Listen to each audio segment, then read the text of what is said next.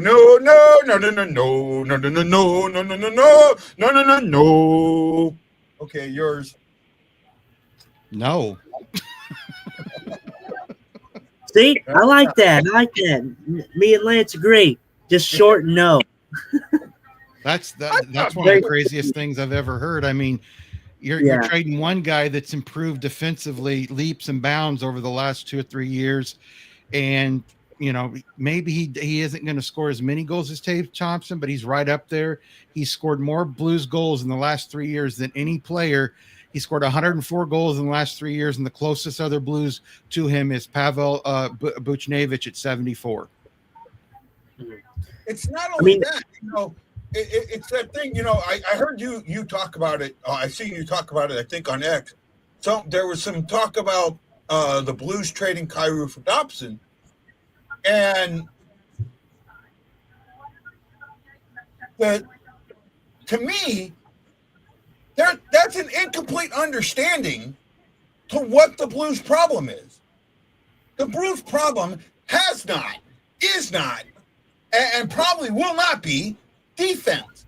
Everyone seems to think that our defense is an issue, and it hasn't been. Our offense has been the issue for years. In fact, the last time our offense wasn't an issue, we scored 108 points, I think it was. Second most in history, and we made it to the second round of the playoffs before Bennington gets hurt. Right? Yeah, because if you look at the Blues scoring, you've got 4 or 5 guys, probably 3 that are really good, that really put up some points that most teams would want. Underneath that, you've got a lot of guys that played well, but the Blues don't have really top goal scorers in their top 3 line. Their third line's okay. Their fourth line's okay. Their first and second are their 2 lines. Lance, hold on. Matthew Schaefer.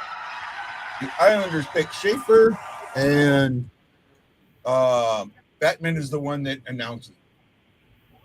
I don't think he's running it like a game show, but he's kind of running it the same way that the NFL does. And we're going to see how it works. I don't care. I think it's interesting. I will say this. I would like it better if all the teams were there. I think that would be better. And like Wendy said, when he was there, he was able to see a trade go down. I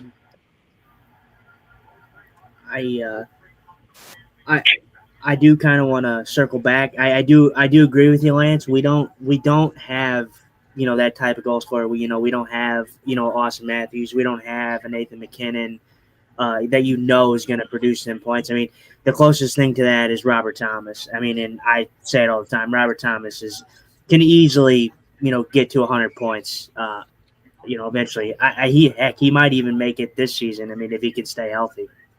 Oh, I like Robert Thomas, but I don't see him ever getting 100 points. I think his ceiling is 90, 95 points. If he's lucky, maybe 100 once.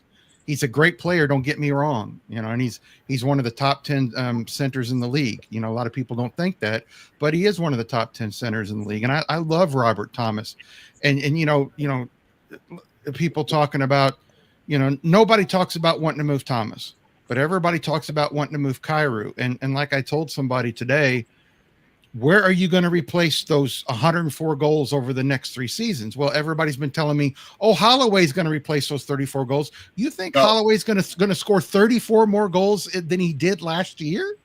No. He made it into that. Yeah, the Blues have made calls about defense. They've actually called about Owen Powers in Buffalo. They've talked to Buffalo about him, but like Guy said, I don't think defense is our problem. Krug's going to be on the LTIR. Sure, they can go get a defenseman to replace him with that cap money.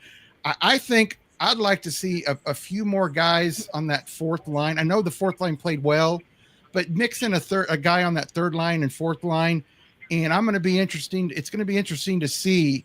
Because from what I'm hearing, Shin's going to definitely be their permanent third line center unless they trade him. I want to see what he does with less talent around him. That's what I want to see. I thought this. Why not take Shin, Kyrou, and Holloway and make them your quote unquote third line, and then make your second line the kids, right? Yeah. Your youngsters, and then but the way you run your lines is this: 1, 2, 3, 4.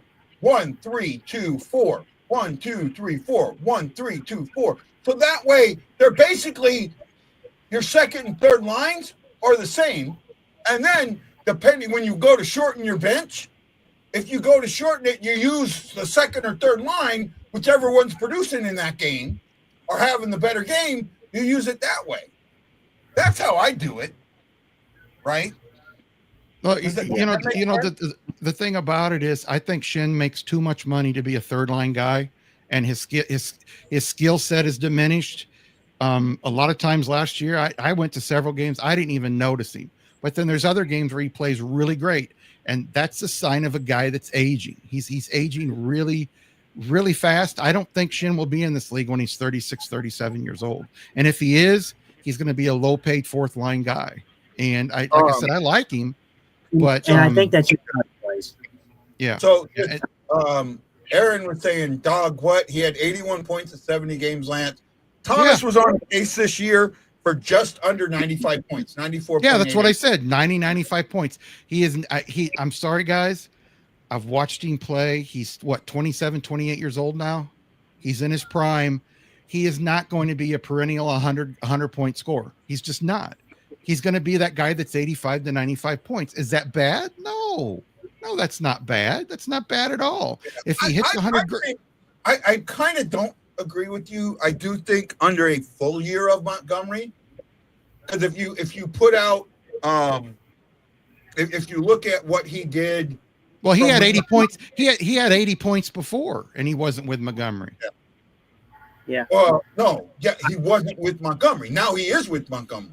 Yeah, and he had 80 points with Montgomery last year. Montgomery? When? No. Under him last season. He didn't have a full year last year, and he also here you go. Who had the most points from the Four Nation break to the end of the season? Which player had the most points from the Four Nation break to the end of the season? Thomas did. Thomas did. Yes. So having Montgomery for a full season, I think is worth 10 more points. I mean, right? I think? Yeah, that's like I said. That puts him at 90 to 95 points. That's that what I think. To me, I'm saying he was on a 95 point pace. 10 more points is 105. But he had 80 points in 71 games. That's 11. He would have to have gotten 25 points in 11 games to reach 105 last year. I think that we'll go to the beginning of the season when we were so defensive. We were losing games 1-0. we're not scoring. Let's put it this way. Thomas, over his career, last time I checked, and it was during the end of the season last season, average 0.799999 points per game in his career. Kyrou averaged 0.789 something in his career. So, you're looking at guys that, could he get 100 points? Yes. But he's not going to be a guy at 32 years old, let's say 3 to 5 years from now, 5 years from now, that you're going to say, man, he's been a 100-point scorer for the last 5 years. I love the guy. I really do. He's one of the top 10 centers. I just don't look at how Keith Tkachuk. Look at how Matthew Tkachuk had that great year in Calgary, 100 and some odd points. Everybody said from then on he's going to be a 100-point guy. He hasn't reached it since he left Calgary. And I'm not trying to argue. Like I said, guy, I love Robert Thomas. Robert Thomas. I know that, man. Yeah, Robert Thomas is one of the best centers the Blues have had, in my mind, in their history. I'll agree with that. Robert Thomas, I do agree with you, Lance, that Robert Thomas is not going to be a guy who is consistently hitting 100 points. Robert Thomas, I will say this with confidence because I believe so much in him. Robert Thomas does hit 100 points at least one time in his career. I could see him. I could see him reaching it a couple times, but he's not going to be that perennial guy. He's not going to be the guy that gets 105 one year, 110 the next, 103, 112. That's just not him. Plus, what did you say Robert Thomas's points per game was, Lance? Over his career, it's close to 0.80, like 0.799. Huh? 0.8. I'm looking at it. I just did the numbers. Yeah, it was around 0.8 something. Yeah. It's 0.85. So if he does that this season, he's going to have under 82 points. Okay. I think Lance, you know I love you, buddy, right? You know I love you to all death, right? You know that. But I think you're being cynical here in an area that you don't need to be cynical at, and I think what you're missing. I'm not being cynical. The guy's great. Okay. But what I think's being missed is the first half of the season, the first 30 games that we played with I think it was 25 to 30 games. Yeah, before Montgomery came in. Yeah, it was like 25 to 30 games. Right? Yeah. Yes. The reason that Bannister got fired, and I don't think it. Okay, the straw that broke the camel's back that got Bannister fired. Because I think what the Blues originally were going to do was, because they just signed that contract with Bannister. Yep. They were going to take Montgomery, who was out there and who had told the Blues he was available for them. Now, he didn't say I'm available to be your head coach. Coaching coordinator, coaching consultant. He was available to be on them, so he had that. They had him available if they wanted to make a move. I don't think he was going anywhere else, right? No, I think he would have waited and went somewhere, after the season.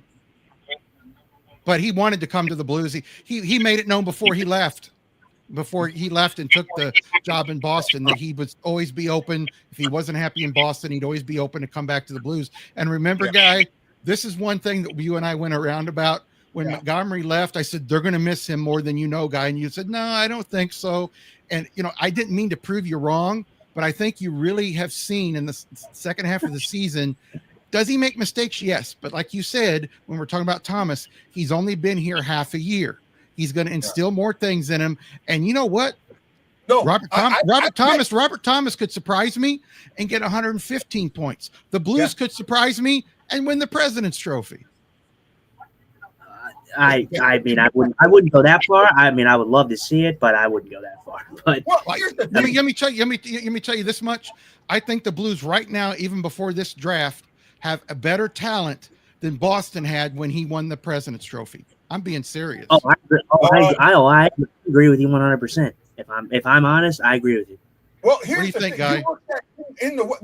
Let's go. First of all, I seen something that said because the Blues lost to Winnipeg, which lost to Dallas, which lost to Edmonton that we were the worst team in the playoffs. Did anybody watch all the playoffs? Yeah. I thought the Blues played better than Carolina. They did. The Blues were a much better team than Carolina. The Blues were 1.6 seconds away from winning that fucking series. Hey, you know what we could do? All my Leafs writers, all my Leafs buddies, the writers up in Toronto, that tell me, you know what? Toronto's the second best team because they got beat by Florida. No, you're not the second best team in the league. You didn't get past the second round. Yeah, I know. The Blues in the playoffs were nowhere near the worst team in the playoffs. They were one of the teams. Hold on, guys. Hold on. Pick is in. When I say the pick is in, you got to back off, okay? Here we go. The pick is in. SmackDown champion, I give you Bailey. Is it going to be Misa or Hagens? I don't care. I've got my top 32 up here in my I wrote down. I didn't even buy the book this year because I just never. Hello, checked. Los Angeles. Hockey fans. It is a huge honor to be here tonight and a huge honor to represent my San Jose Sharks. Hey, you better watch them boos, all right? Remind me to say something after this. Okay. With the second overall selection in the 2025 NHL Draft, the San Jose Sharks are proud to select from the Saginaw Spirit, Michael Misa. They took Misa. Misa, yeah, he's good. He's gonna be a good player. Go ahead, Lance. I've had this discussion with other people. I think both Anaheim and San Jose are getting better, but man, if you watch San Jose, you see a lot of young players that are going to be pretty good. I think San Jose within a year or two, probably 2, is going to be a very good team. And if they barely missed the playoffs or barely made it, it wouldn't shock me this year. Yeah, Anaheim is trying to build something too. Anaheim, I think, will be good.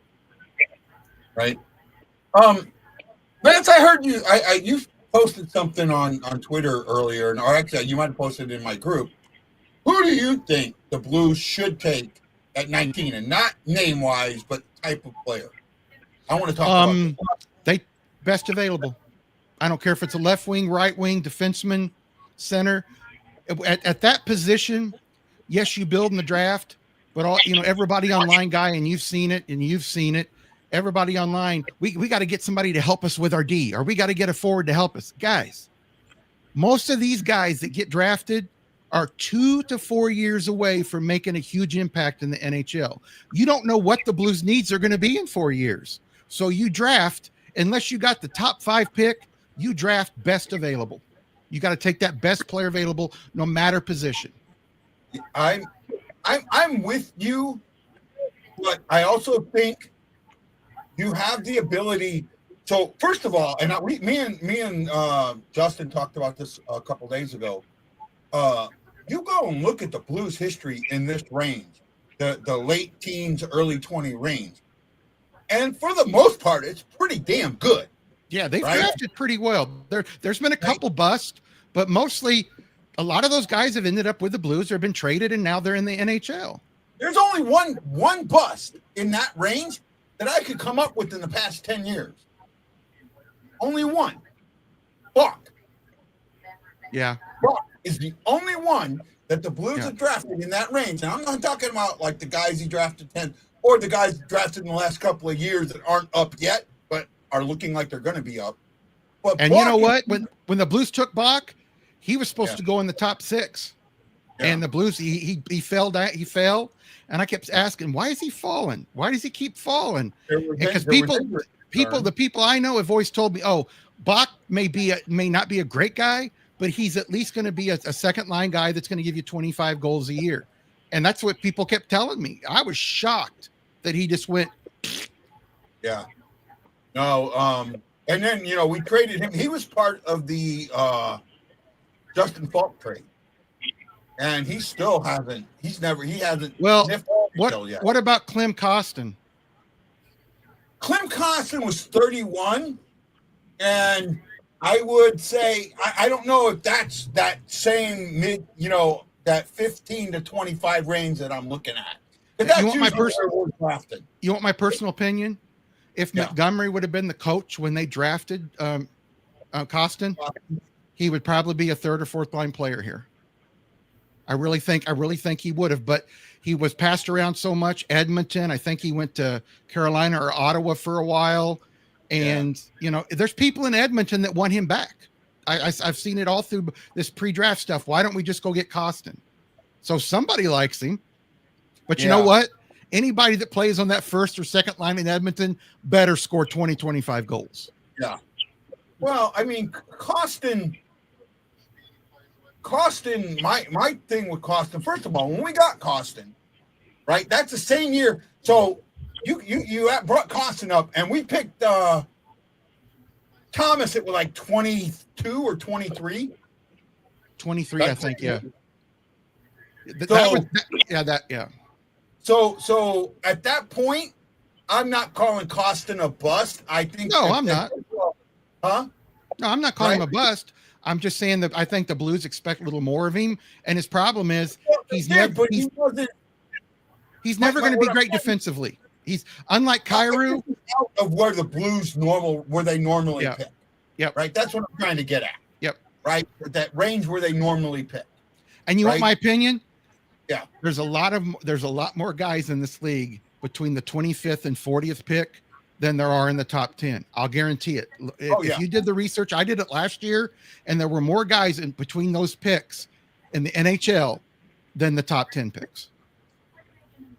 So hold on a second, bud. So let's go back 12 years. So not counting the last 2 years, right? Yep. Mm-hmm. Last year we had Jarek at 16. The year before that, we had Zaborski at 10. That, again, out of the range. We had Steinberg at 25. Yep. Lindstein was 29, and I'm going to say Lindstein is out of the range of where we normally pick. And just listen to me as I go through. So the next 10 years, where we pick guys, Snuggerud, 23. Olduke, 17. Neighbors, 26. Alexandrov, 6. So Alexander, 19 we skipped. We didn't have a pick in the first round. Yep. 18, 25, Buck. 17, 20, Thomas. 31, Costin. To me, Costin's out of that range. 16, Tage Thompson. 26. I'm okay saying Thompson was within that range at 26. Well, if you want to higher, Kyrou was what, 31st? Say again? Was Kyrou 31st? No. Kyrou was 35th. I was close. Right? 35th. Close. I mean, still within that, close. And then the next, then in 2014, which I think is going back, close to 10 years, or from where I thought was Fabry at 21. Yep. Right? And even Fabry at 21 wasn't a bust. Right? Yeah. He had injuries, but I don't want to sit there and call guy that played 442 games for 216 points. That's not a bust. And then at 33, he had Barbashev. So my whole point was the Blues are very, very good at picking in this range. So and the pick is in for the Blackhawks, and I'm not going to play it because Blackhawks. Yeah, I'll go. Here we go. It's probably O'Brien or Higgins. Chicago Blackhawks is one of the most iconic players in franchise history, as well as a recent inductee into the Jeremy Roenick. Jeremy Roenick.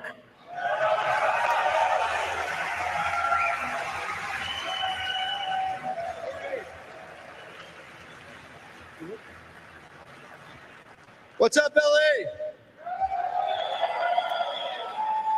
Hello to all my Chicago Blackhawk fans, and a special shout. Yeah, I know. Go Hawks. And a special shout out to all you who are watching with us back at the official Blackhawks draft party in Chicago. Want to give a thanks to the LA Kings and the city of LA for hosting this incredible event. Also like to give a great shout out to all the firefighters and first responders who've done such heroic work here in LA. You guys are truly all the heroes.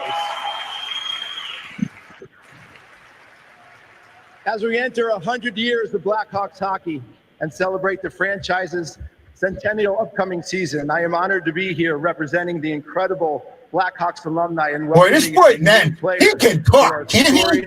Hockey. He loves to hear the sound of his voice. Yeah. Of the 2025 NHL Draft, the Chicago Blackhawks select from Djurgården, Anton Frundell. Oh, they took a little reach with him. Oh, they took a huge reach. Combine.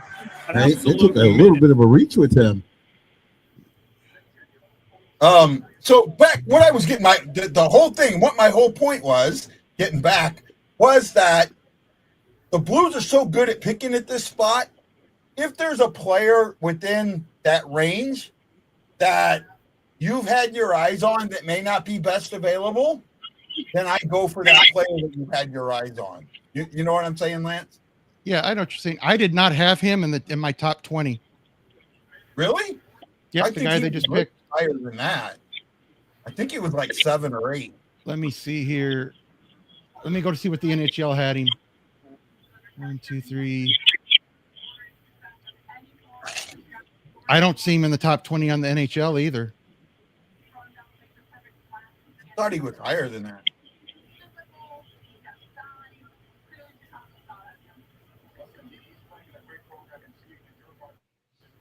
Yeah, I don't see him in my top 25 or the NHL's top 25. Huh.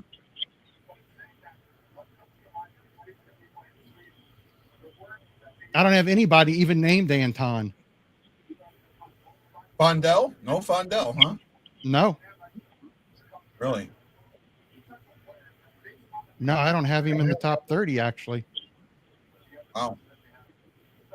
Maybe I'm wrong, or maybe I missed him, but you'll have to go to NHL and check out their draft thing, and I don't even see him on their board in the top 50. Well, because he's probably off of the board already. That's why you're not seeing him.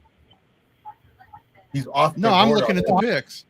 No, I'm looking at the rankings right before, and he's not even in the rankings. Oh, that I'm not doesn't make I'm not looking at best player available. I'm looking at their pre-draft rankings. I don't have my NHL stuff up here. I don't know if they have. I have the Anton Dell.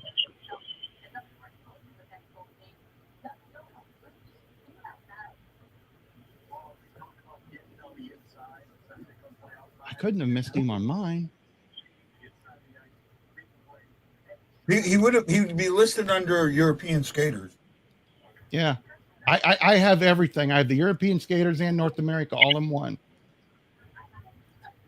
Yeah, I don't see anything right here. I'm probably missing something.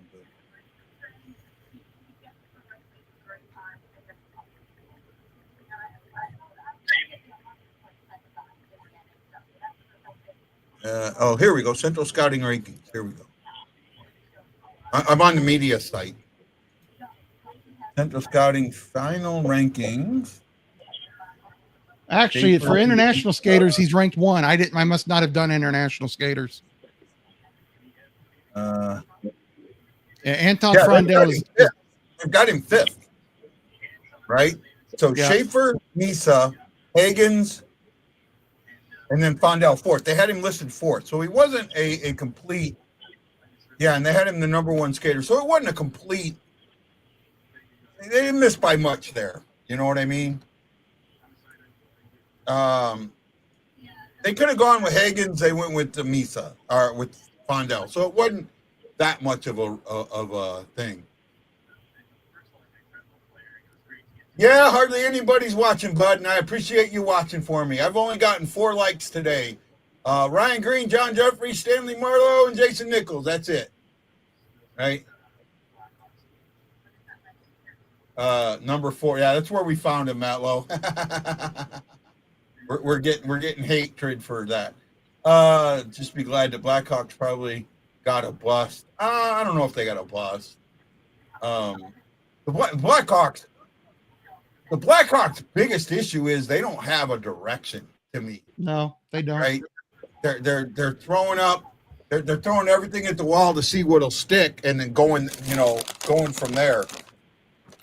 When they drafted oh God, I can't even think of his name. The kid, I can't think. Who is the kid they drafted? Number one, Bedard. Yeah, I could blanked out. I couldn't think of it. When they drafted Bedard, and that was what, 3 years ago, 2 years ago. He had his second season last year. So since then, everything that they drafted should have been to build around him, and it doesn't feel like that. What they also should have did, knowing they were going to draft him, they should have built around him with good free agents that could make him confident and give him, what he needed, instead of saying, well, we'll draft him, see what he can do, and we'll start getting players for him after a couple of years. Yeah, I agree with you on that. Yeah, the Blackhawks are definitely directional in it. Whatever. They don't have any direction. I do agree with you guys.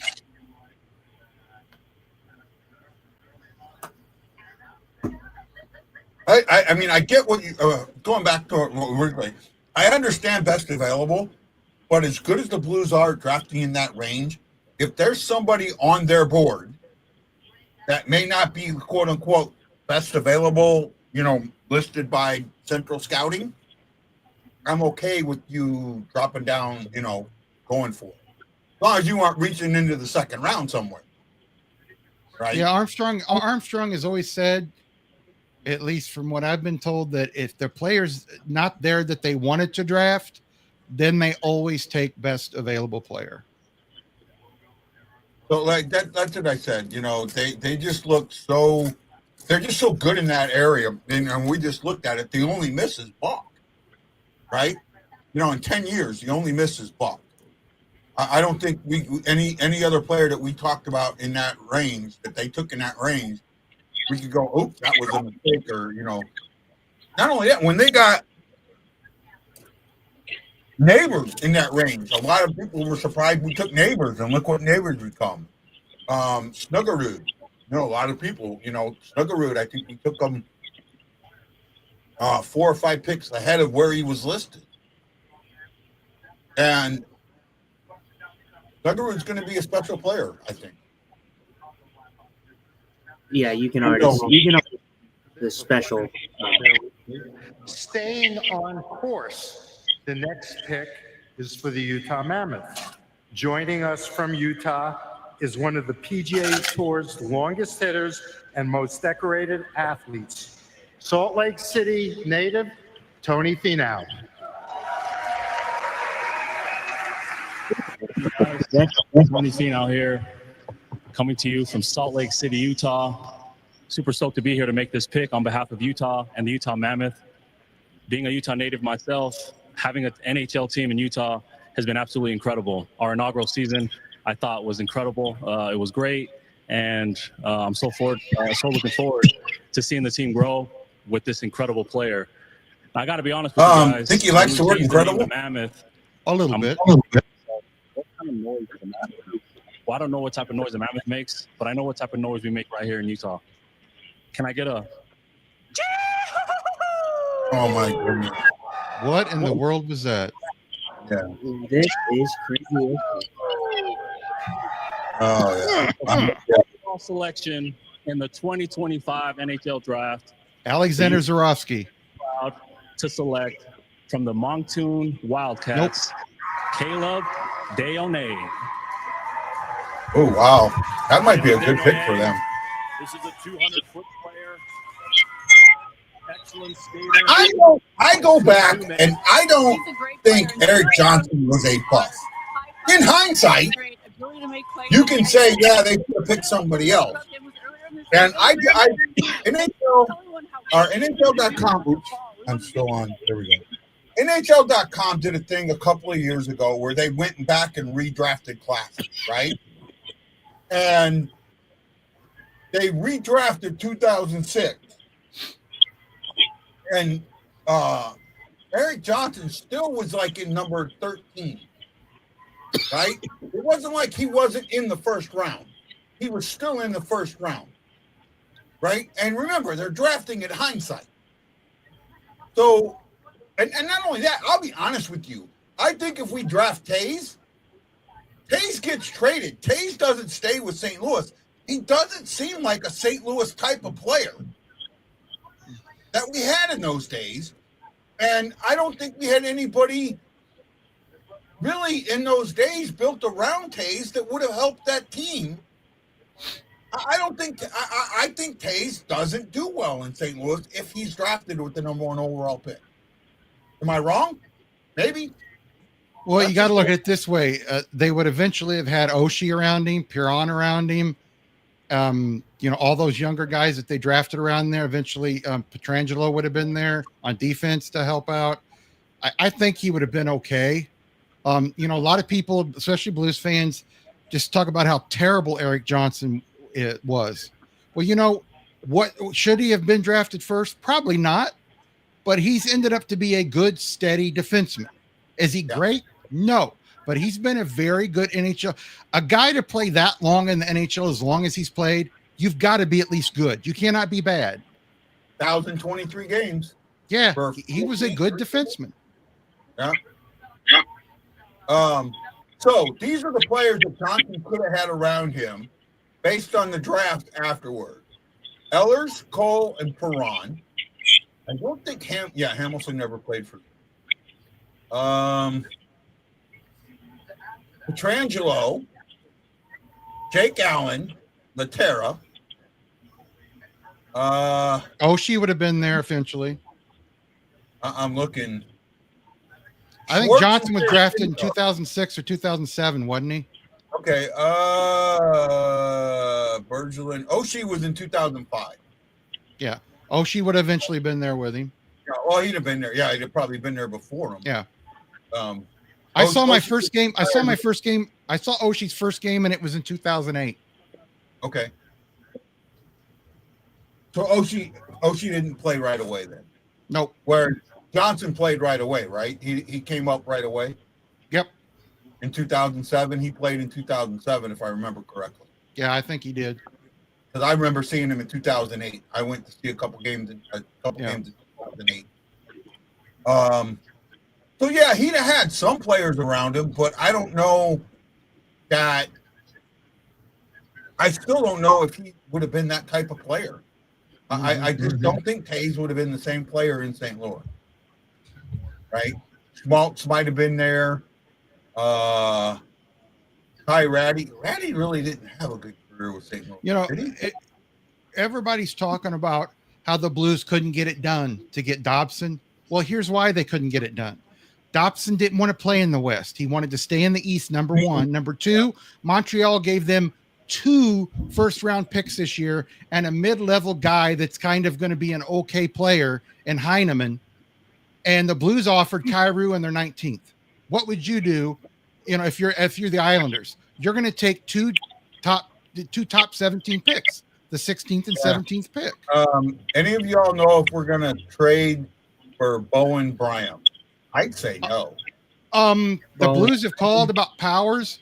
I don't know if they've asked about Byron or not, but I know they've asked about Powers. Powers is 6'6". He's a big guy. Mm-hmm. But wouldn't that just be putting another Colton Parayko on the ice? If you put Powers and Parayko on the same line, that would be crazy. Or even put Powers on the second line. All right. Okay.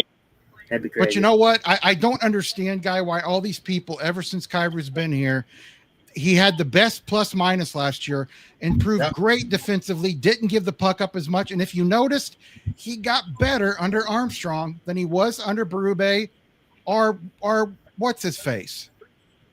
Yeah, Bannister. Bannister. He played much better under Montgomery. Yeah. All right.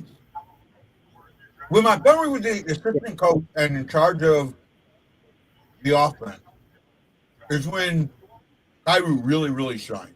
A lot of guys shine. Mm-hmm. This is why, back to my point, why I think a full season of Montgomery, these guys are going to get points that they missed under Bannister. Right. It's actually interesting because the way that I thought about this was I don't if you guys remember kind of how that situation kind of ended before the season started, and we were saying like, oh, is Bannister going to be re-signed or whatever. I personally think that that was when they were having the talks with Brindamore for Carolina, and I personally believe if Carolina would have let him walk, the Blues would have signed Brindamore. So, and we would have Brindamore as the coach. Well, I actually think there was talk that after that first round collapse with Boston, that Montgomery wasn't going to make the first, even after winning the President's Trophy, he was going to get canned. And I think, in fact, the announcement came out that Montgomery was staying as head coach. That tells you how much the talk was going on, because they actually held a press conference to say that Montgomery was staying, and 2 days later, Bannister signed. I think that had everything to do with Montgomery and the possibility of him not being there. Right? Yeah. Not being there. I think that was last year, maybe last year. Yeah, but last year, there was a possibility of Montgomery not being there. Next pick in the Predators. This is a team that I'm not. They could go either way this year. They could be the worst team in the league, or they could be the best team in the league. But they need to figure things out in the kitchen. Inductee into the Hockey Hall of Fame, I give you Shea Weber. Thank you. I'm honored to be here making the Nashville Predators' first selection. What a big day for these young athletes. Just the start's beginning for them. So, I mean, there's a journey ahead of you, and I want to wish you guys all the best of luck. I want to say hi to all the fans at Bridgestone. I know you guys probably aren't having any fun. Miss you guys. What a place to play. With that, with the 5th overall selection, the Nashville Predators in the 2025 NHL entry draft, select from the Sault Ste. Marie Greyhounds, Brady Martin. Now, Brady Martin was a hot. Brady Martin, a center.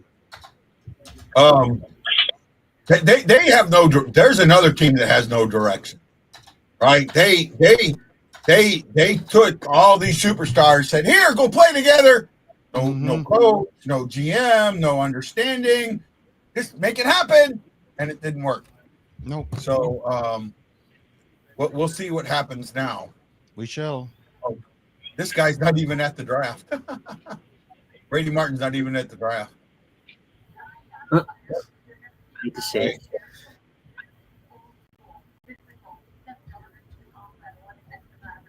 So, I don't know. Oh no, he's at the draft.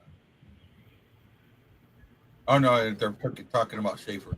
I almost went to the draft last year, but the last minute, my son decided not to go. Yeah. Oh man, Wendy went last year. Yeah. Okay. Oh, I know what I wanted to talk about. I am wearing the shirt, and I am wearing this shirt on purpose.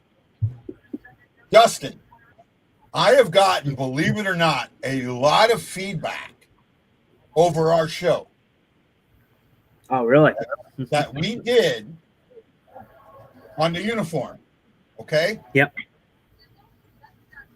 Who do you think they supported? Your opinion or my opinion?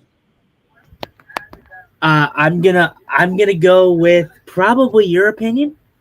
If I'm honest, I thought I was gonna get heat for how I said it, and I got to tell you, I had 5 different people send me messages, including one person that had kind of stopped talking to me and surprised me, sending me a message saying, "I watched the show and I completely agree with you." I'm not going to say who it is, but yeah, a lot of people are kind of like, "Well, wait a minute, these were great as a special, but maybe now you're taking something that was special and not making it special anymore. Right? Lance, you didn't get to weigh in on that. How do you feel about the new rebrand? I like them. I mean, you've got to change something, and they weren't going to go back to the 95, 96, 97 jersey. That they weren't going to do that. I saw somebody that wished that they would have brought that jersey back with the blue trumpet as a logo instead of the Blues logo. The Blues are not ever going to really change that logo very much. Yeah, it may be a different shade of blue, a different shade of yellow, a different shade of this. Yeah. But I don't ever see the Blues going to, like, remember that jersey that Keenan said, no way, no effing way that we're going to wear that, and had the big trumpet on it, the trumpets all over it. All over it, yeah. Yeah. That would have been our jersey if Keenan wouldn't have jumped back at it. And I'm glad it wasn't. I thought about something. I think that they presented Keenan with that jersey, so the one that they went to didn't seem as hideous. Could have been. Change. Right? That makes sense to me. It could have been. I would never want to see the Blues wear that trumpet. Oh, no, it's too busy. Just way too busy. Yeah. But to be honest, I and I have always liked the clown jersey. And I say clown jersey affectionately. I love that jersey. People are going to hate me. I like the old jerseys from teams that maybe aren't here anymore.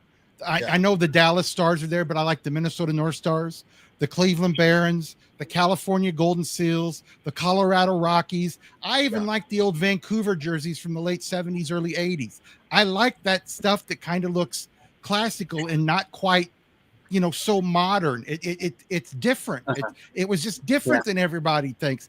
And, Guy, and I know, and you know that you either love that jersey like I do and Guy does, or you hate it. There's no in the middle.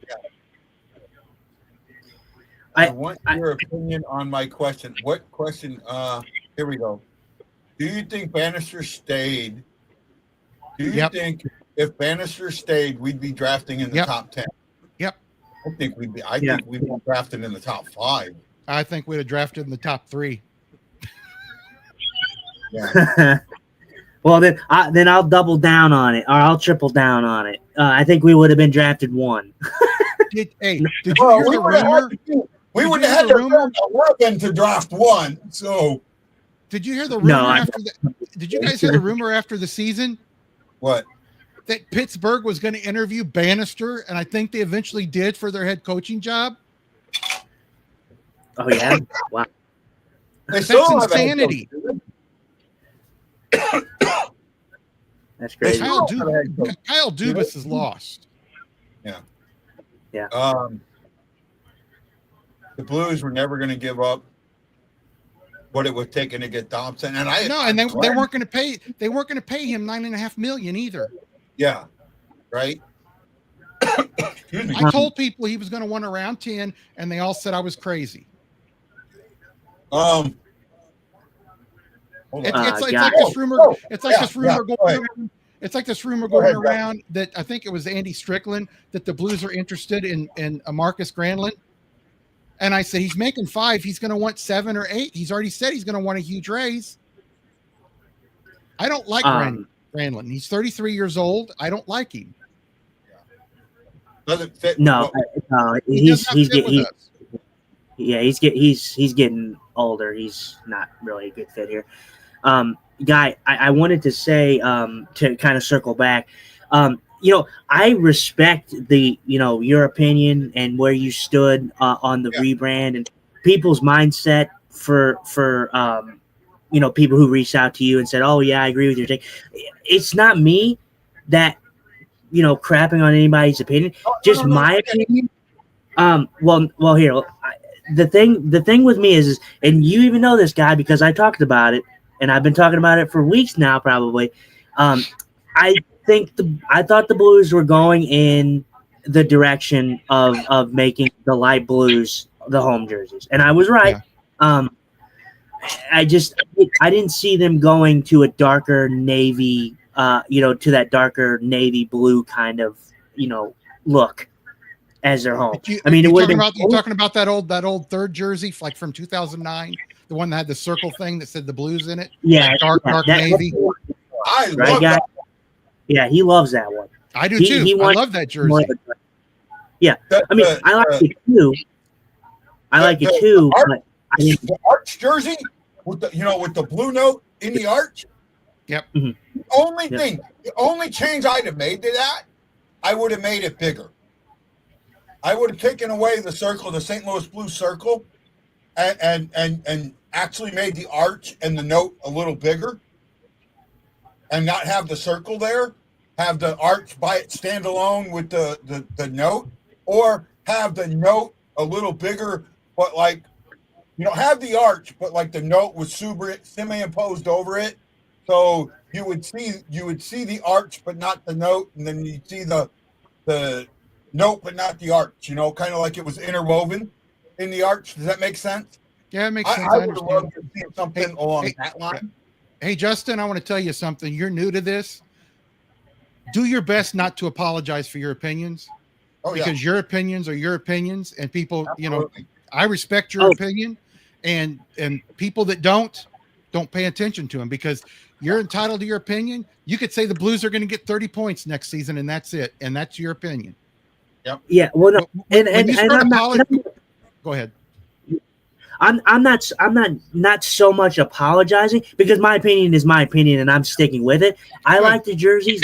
I don't think that it doesn't devalue it to me, like me personally, but I can understand and respect people that may see it as a devalue on the specials, because I do get that point. Like, I can it's a understand. special, so it as a special. But I fully understand why people don't like it. I do. I really do. The biggest thing that I had with it, the biggest thing is you first of all, it's a wonderful jersey, right? And here it is, right? Simply up. Guy, the only difference is, one thing I don't like about it is there's no line going around the numbers, or if you're an assistant captain, it's just the A or the C. That's the one thing I don't like. That will be changed by the end of the season, because I think a lot of announcers are going to have issues pronouncing C and numbers, and the league will make them put a border around it. I wish it would have had a border. That's my big complaint. So this is the jersey. This is basically the jersey. Basically, right? Yep. Different note, but basically the jersey. Yep. Right now, this is my signed Robert Thomas one that I won last year. I like this jersey. My issue with this jersey is how it was, and I hate that I'm going to lay it down here, how it was originally displayed, right? You brought it out as your Winter Classic. The first time you're in the Winter Classic, that's the jersey you bring out. Now, I will say this. It took the NHL way, way, way too fucking long to put the Blues in the Winter Classic. Way too long. Well, they were too busy. They were too busy putting the Flyers, Penguins, Rangers, and the Blackhawks in Boston in it. Yeah, right? Busch Stadium, iconic.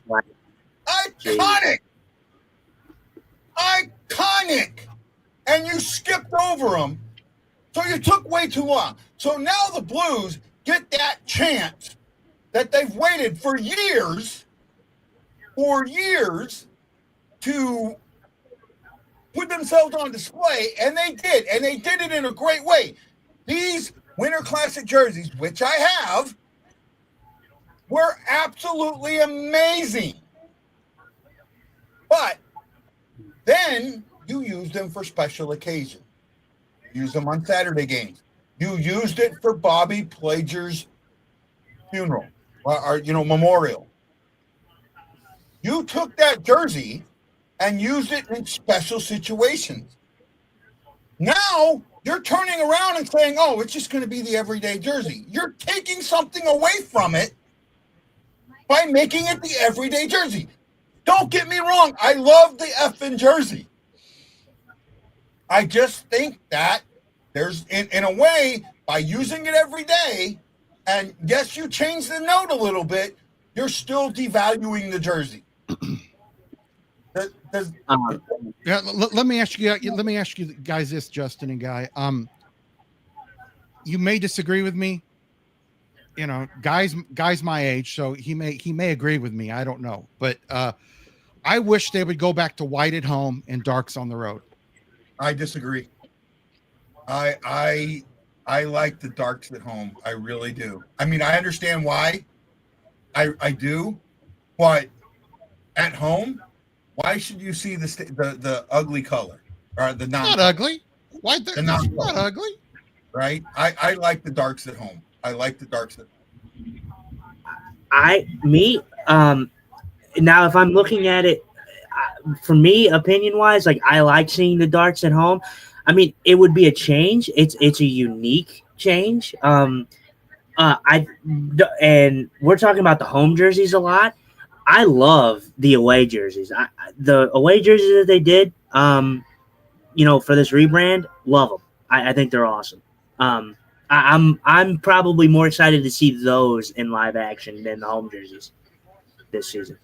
Hagen, Matlow says, kind of surprised to see Hagen didn't get picked. Hagen's is the Boston Bruin. I wanted to bring up. Totally disagree, Lance. Yeah, that's. I mean, I get why people say that, and I don't have a problem with it. I get it. I like the blue at home. I think the blue at home is the darker color at home. Just now, Matlow, I got to tell you, I understand this point. And he said just making it more iconic, and he's talking about the jersey, especially if this group does something with these jerseys in the coming years. Justin, do you remember what point I made about why they did the rebrand now instead of next year when the whole league is doing a change to the jersey because of Fanatic? I know we touched on it, and I know I should know your full answer, but I know for the most part that we kind of went into how the Blues aren't really in the mucky middle anymore. They kind of found their identity, and they expected this retool to last probably another year, but I don't think we're not in that retool kind of situation. I don't think anymore. So I think why they decided to do this. That's why I think this is happening now instead of next year, is because we're a year early and we've got all these, this young core that you're building and you've been hyping up. Well, now you're telling this young core, here's something the fans really, really like. Now go out and do something. And I think they're right. I get that. I just think that you could have done. I really do wish. It's so hard for me to get my mind unwrapped around. They're taking the special and making it every day. You go to you take a restaurant, right? A lot of like higher end good restaurants, they have special, right? Something they only serve on Tuesdays or Thursdays or whatever. But people go to the restaurant just for that special. Mm-hmm. Well, now when they take that special and make it every day, these same people that went now don't go every Tuesday because they can get it anytime they want. It takes away that feeling of it, right? And that's, to me, that's what's happening. And I could be completely wrong. But now the one thing that I will say. Go ahead, Justin. I didn't mean to jump. I was saying, I like the analogy that you use for that. Like, if you can get it every day, you're obviously not gonna get it every day. It, kind of devalues it. But I think in a way, I talked about this on the last show. Like, the way I view it is, the Blues were always going to go in the direction of eventually making these jerseys the home jerseys. I always thought about that. Guy, I've mentioned that to you numerous times, that I thought that they should have went with the light blues, and I think that this leaves an eventual thing to where the way that we felt about the light blues when they first came out and they used them as a special, we're going to feel that way about another jersey, because rarely the Blues rarely miss including jerseys. I think Okay. jerseys are some of the best in the league. And I understand that. So now the challenge is, what do you come up with? What do you come up with that is iconic for a special? Here's what I wanted them to bring back. Give me a minute. Yeah. Right. So that's the challenge now that I see, bud. I think this is a good discussion. I think, Guy, I think I'm agreeing with you on this one because I think we talked about this. I think as a special, if we're going to see a special jersey, I think it's going to be very yellow. Back on so I can hear what the heck you're saying. Here's one of my favorite jerseys, and I wish they'd have either brought it back for like a Winter Classic or whatever. And this isn't an authentic jersey. It's old. Oh yeah, I love this jersey. I like it too, but that's the one of the jerseys that the Blues call a miss, like Hitchcock. Hitchcock, the guy that was in charge of jerseys for a while for the Blues, the one that he eventually took that away, took the blue script away. I love this. I really love it. I do too. I like it. My thing though, like, I like it better without the blues. I don't think you need the name. I like this. Right? I like it the way it is. You know why? Because guys like Wickenheiser wore it, Monday Night Miracle. You know, that's just because I have good memories with it. The one that the note that I like the most that I haven't seen that they took away was the one that had the St. Louis right here in the top. In the top line, you know what I'm talking about? Like, and little bitty letters. Yep. Had St. Louis written right here in the top. Yep, little bitty letters. I love that. I thought that was.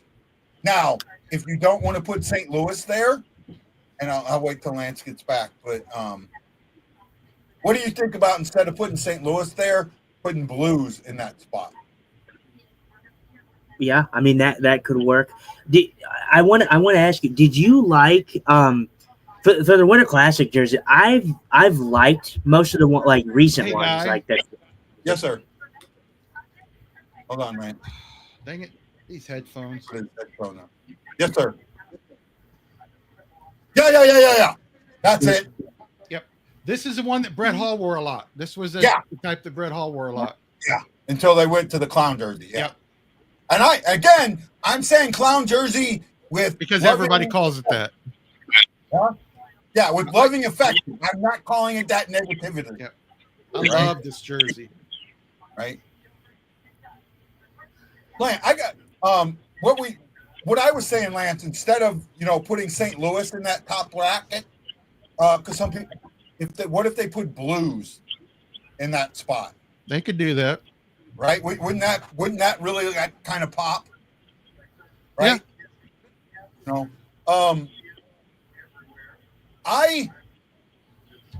I understand going through a rebrand. I get it. It happens. There's many different reasons for it. One of it's money. There's other things that go on it. I get that. Justin, you're right. The yellow jersey, if they could bring the yellow jersey has a special. Yeah. I wouldn't mind that, but the yellow jersey doesn't have the iconic feel.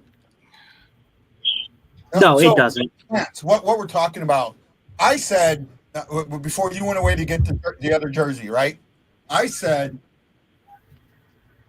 what do you replace this iconic jersey with for your special?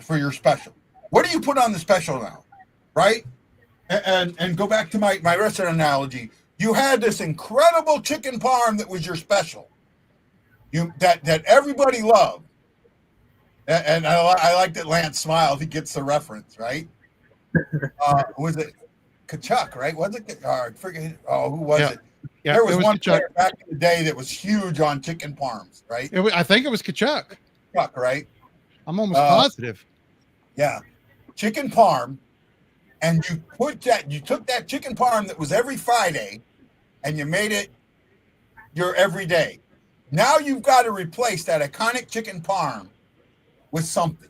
And then it wouldn't be a special. Right? Well, now you've got to replace now that you've made it every day, you've got to come up with something just as iconic as your chicken parm. Now, Justin's suggestion is the yellow jersey.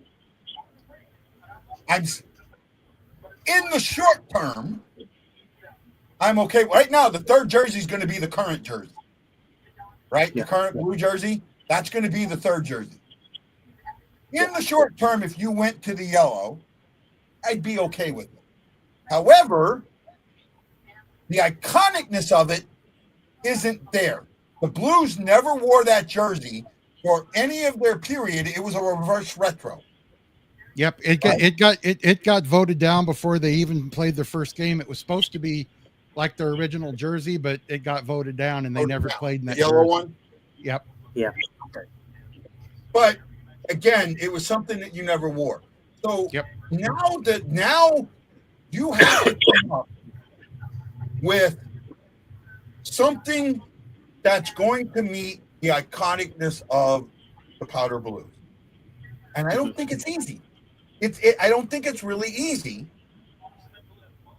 I think the only way you're going to come up with something that is as iconic as the powder blues is to take all of the Blues dark uniform and figure out a way to combine them.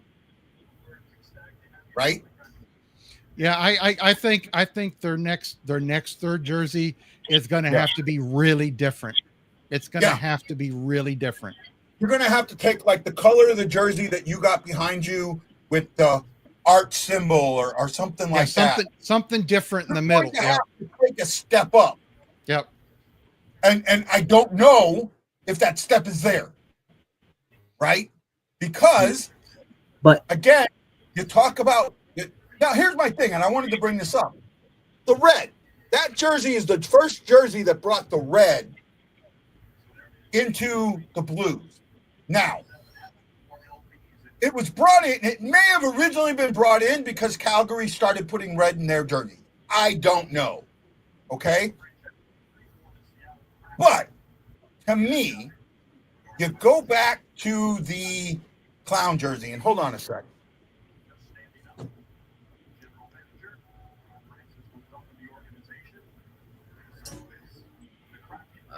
Lance, while we're kind of waiting, I wanted to get your thoughts on the. Do you like the white jerseys for the rebrand?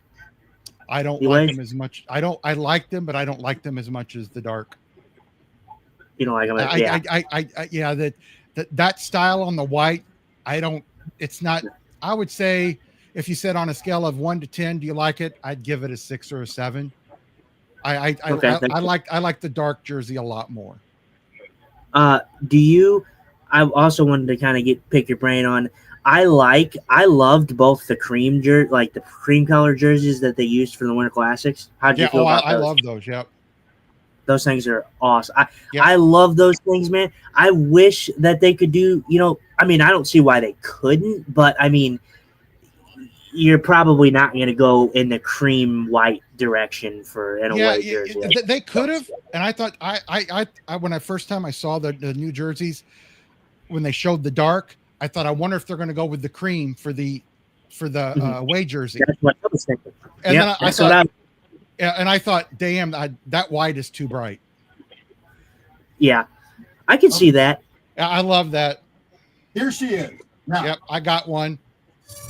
It took me a bit to find it because I had the reverse retro and it was kind of hidden there. Yeah, and of course, Guy, I got a Grant Fuhr signed one. So, right, this is my Tarasenko one.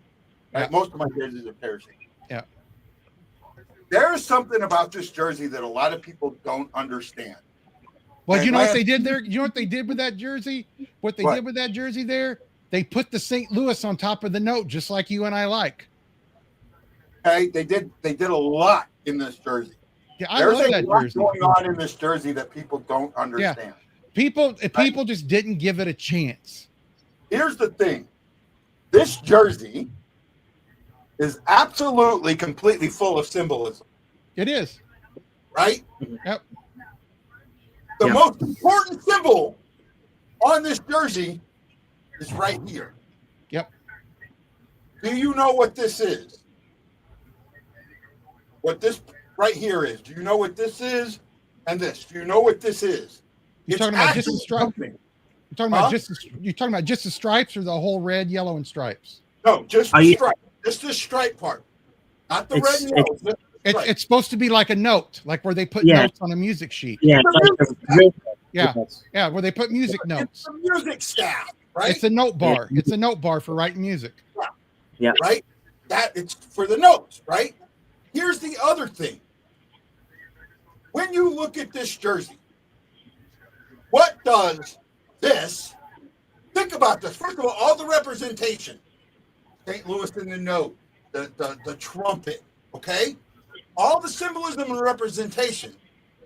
What do you think this means? Right? Hold on. Not what it was intended, but when you see it, what comes to mind? Right here. This red. It reminds me of when the Blues used to put the what's that called? The French fleur de lis, and it was red and blue. That's what it reminds me of. It's like the St. Louis flag. Bingo! Yeah. Right? Yeah. It's the flag of St. Louis. The red is a representation of the city of St. Louis. And to sit there and say that the red doesn't belong in the jersey, I go, no, you're wrong. People don't get it. It does. And I think the majority of the people that don't like the red in the jersey, by the way, we're on pick 9. Buffalo just picked Radamika. Guy's got one vowel and it's at the end of it, end of his name. I have it's like next eye, right? Next eye. Wi-Fi, right? This jersey that I had to set down is a full representation of everything that the St. Louis Blues are about. And when you look at it, if you don't see that, I'm sorry, I'm calling you a effing idiot. You want my personal opinion? Yeah, that jersey there, the Blues really thought about it before they put it out. They didn't just throw it out. They thought about it. Yeah. A Winter Classic warm-up jersey. Oh, cool. Cool, yeah, JJ. JJ. That was pretty cool that you got that far in that, man. Yeah. So, cool. so hey, Samantha, how you doing? Gorgeous. How are you? I loved it. Oh, go ahead. Go ahead. No. I know we're on this jersey, but and the reverse of that, I loved, me personally, I liked the reverse retros. So the red, the prime red ones, too. Probably unpopular, but I liked them. There is one away jersey we could go to that I think I would really, really like. It's not something we've ever worn, but it's been issued as a special. I'm going to show it. You guys might hate me. Now, you say the white, but it's never been a white. It's been a light jersey, correct? Yeah, I know what you're talking about. Yeah, I think I know what you're talking about. What do you think I'm talking about? I know. You're talking about the one that's more cream than white? No. Oh, you lost us. Me and Lance are lost. That one is pretty cool. Yeah. Right. Yeah. They put that out. That was put out, I think, in 2017 or 2018. It was a special jersey. Only like 7 or 8 players in the league got them, and they only put out 1,000 of them. Yep. It was a special limited. It was a limited release. Hey, I was going to tell you guys a story. Then it's gray. Yeah. But it's a dark color jersey and a light color jersey. It's not dark and white. It's not dark or white. It's dark and white. Right? No. What I'm saying is that for your home and away, it has to be your home is a dark jersey and your away is a light jersey, not a white jersey. This gray could be lightened up a little bit to be an away jersey. I would go absolutely berserk if this, with the new note, was our away jersey, right? Yeah. Do you Me guys and- remember me- that we were talking earlier about the third jersey that had the circle and the arch on it? Yeah. Do you know what you guys remember years ago when the Penguins said Pittsburgh going down like in letters and the Rangers had that? One of the options before they decided on that blue third jersey was a jersey like that just said St. Louis down there. That was one of the options. I don't know if I would have liked just like they did with the Winter Classic jersey with the St. Louis. But it would go down like this instead of across. It was like down like this. Diagonal, like diagonal, like diagonal. And it was the second one. It was almost our third jersey. Well, Samantha, you could be getting some new players in the next year or two. Blues have 3 picks. I do think they could do something to get another pick in the second or third round, depending, but I'm not sure. What I would have loved to see them do with that Winter Classic jersey was something that I talked about, like with the circle jersey, making the circle go away, and with the no semi-close on the arch. I would have loved to see the arch come up, stop at the and like St. Louis was over the arch, so not the arch covering it, but it stopped. Like the St. Louis was hiding the arch over. So you saw the gray inside the St. Louis where the arch would have been. I would have loved that. And then you know what they could have done? They could have put a smaller arch on the sleeves, right here. Yeah, that could work. Guy, we were actually me and Lance were talking, when you were getting a jersey about, the ways, because I asked him about his opinion on the whites, and he said that he doesn't like them as much as the homes. But then we were talking about how we thought, our discussion on the cream whites that the Blues use in the Winter Classics, and me and him both agree that we love them. I never really got your thoughts on those. Do you like those as well?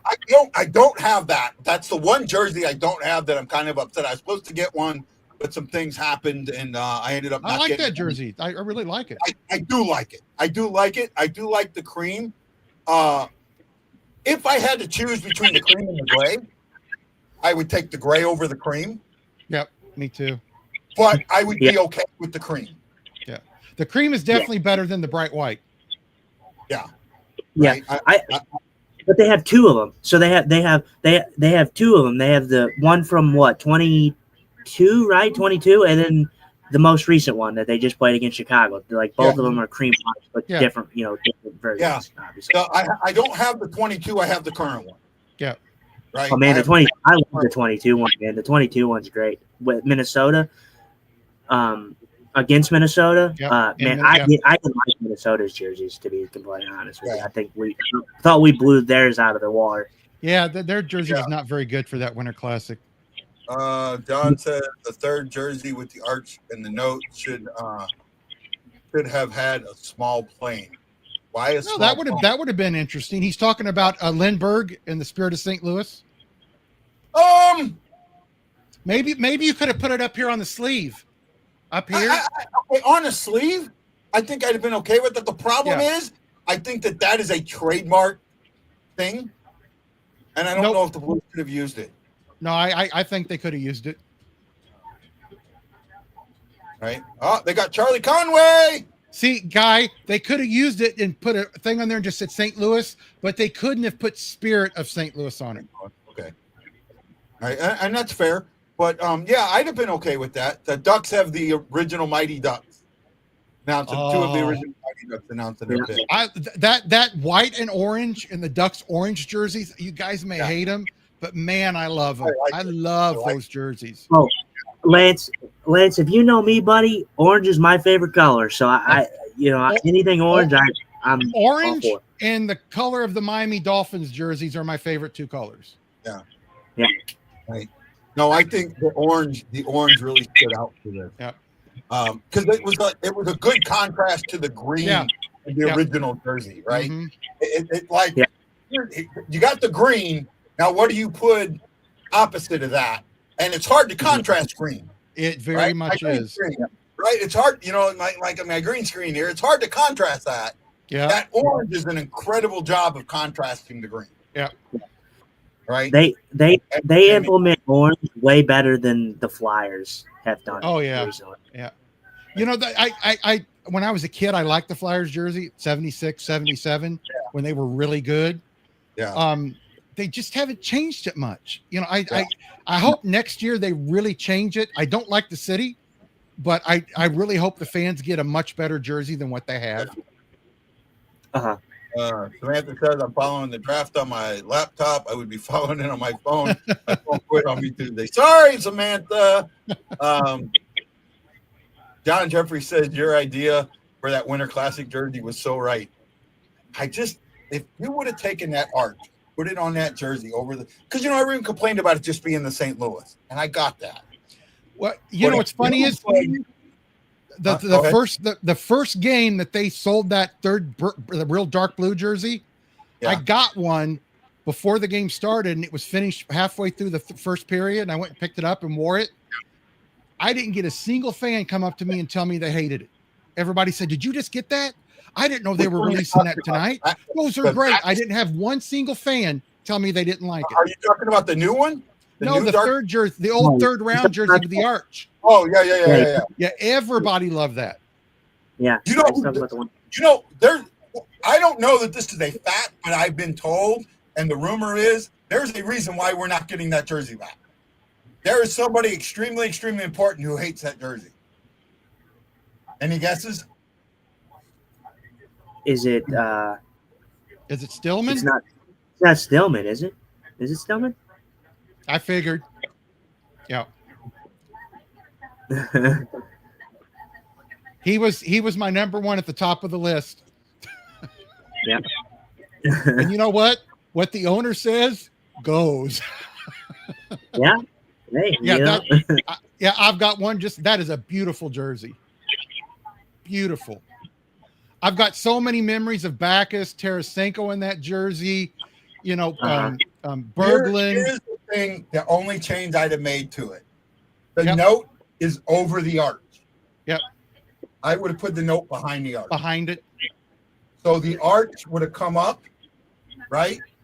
Come up, and it wouldn't have been hidden. It would have hid the note and hid the note here. You could have also made that note a little bit smaller, and it would have fit inside the arch.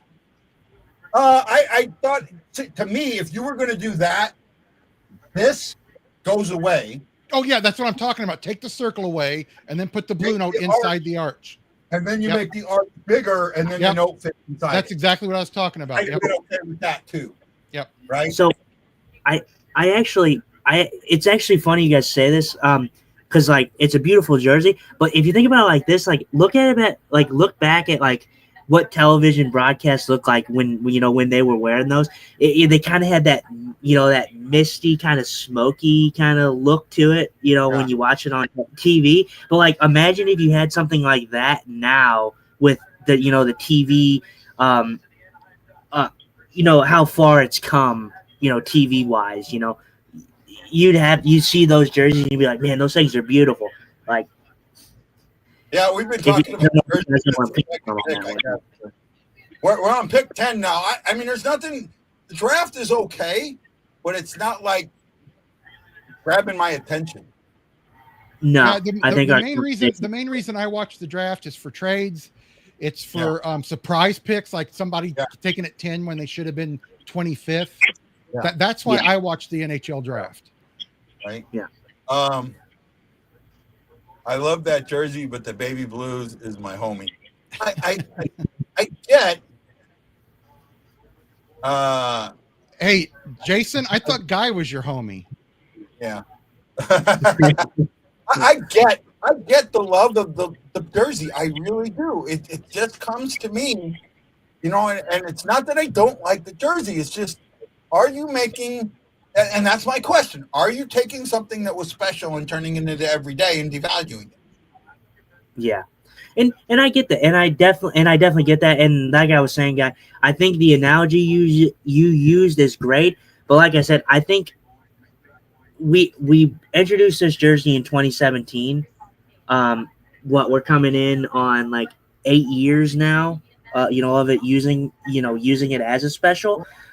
that's also kind of why I'm all right with it. If we're talking about this, years, before, then maybe I can see that in a way, but I think that's why it doesn't devalue it to me, is because Kevin Weeks is he tweets some really funny things. I like Kevin Weeks, but Crosby would really prefer to stay in Pittsburgh and finish his career.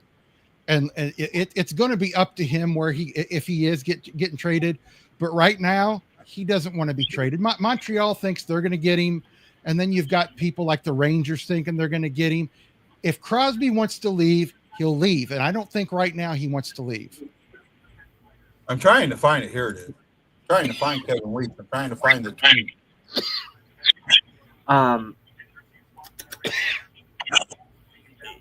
Do you kind of get here's a tweet from him. They offered $88 million to Sigurskin, and he rejected it. Oh, wow. Did you hear? Malkin of Pittsburgh went to Dubas and said, "I will waive my no trade clause if you'll trade me to a contender." Really? Oh. Yep. Malkin told Dubas that. It's a fact. Well, that'll be a good pickup for whoever picks up it. Yeah, he's got a year or two left. I don't see anything. I'm looking at Weeks. I don't see anything that he tweeted out about Crosby. Yeah, I haven't seen it either today on Twitter or X. I mean, on X or Facebook. Yeah. Our TSN, our Sportsnet. I'm looking at his X right now, and the only thing I got, the number one thing, well, that's pinned. So that was from October 8, 2000. Never mind. That was from last year. Yeah, the only thing, I got something about the Preds that he posted about an hour ago. And then 20 minutes ago, he posted a picture of the Rocky Mountain with, is that Pittsburgh? Is that supposed to be Pittsburgh behind it? Is that what that says? Hockey X? I don't know. Maybe that, I don't know the Pittsburgh skyline, so. Well, you know what? He could be talking about It could be Malkin, because Malkin says he would be traded if they trade him to a good team. Yeah. I just know Crosby loves Pittsburgh, and as long as he wants to be there, they're going to let him be there.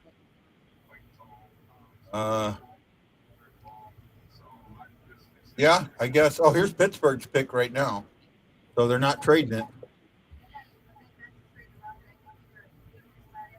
So someone did say Sid to Colorado, right? So I see where. So maybe he put maybe that's Pittsburgh skyline with the Rocky Mountains in the back of it.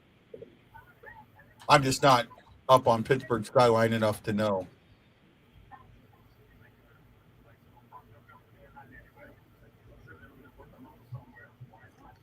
Talking about Jersey smart. Well, we like talking about the jerseys. So, here we go. Michael Dante! Dante's Inferno. My opinion was they should have kept the royal blue with the new logo. And then for the third, they should have done the previous logo in baby blue. The sale of both of these jerseys would have gone through the roof if they'd have done that. And I'm with you on that. Yeah, I agree with Mike on that. I agree with that.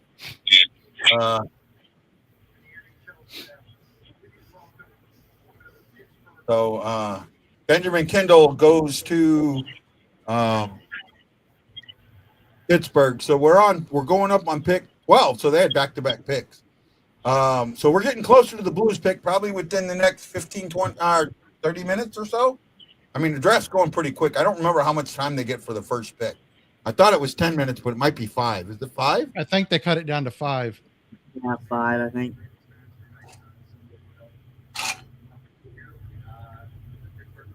See, to me, when a team's got back-to-back picks, they have the option of, they don't have to rush. They can take the whole 10 minutes and then send both picks in. To me, that would have been better. Put both picks, call both guys at the same time. You know what I'm saying? Mm-hmm. Yeah. That kind of would have been cool. There was a thing to talk about, and I think is Matt Lowe. You here? Yeah, Matt Lowe's still here. So Matt Lowe thinks that the Blues should sign Boberg and Holloway to 8x8. I didn't. And then today, I guess they're really close to finalizing the CBA, which would go into effect next year.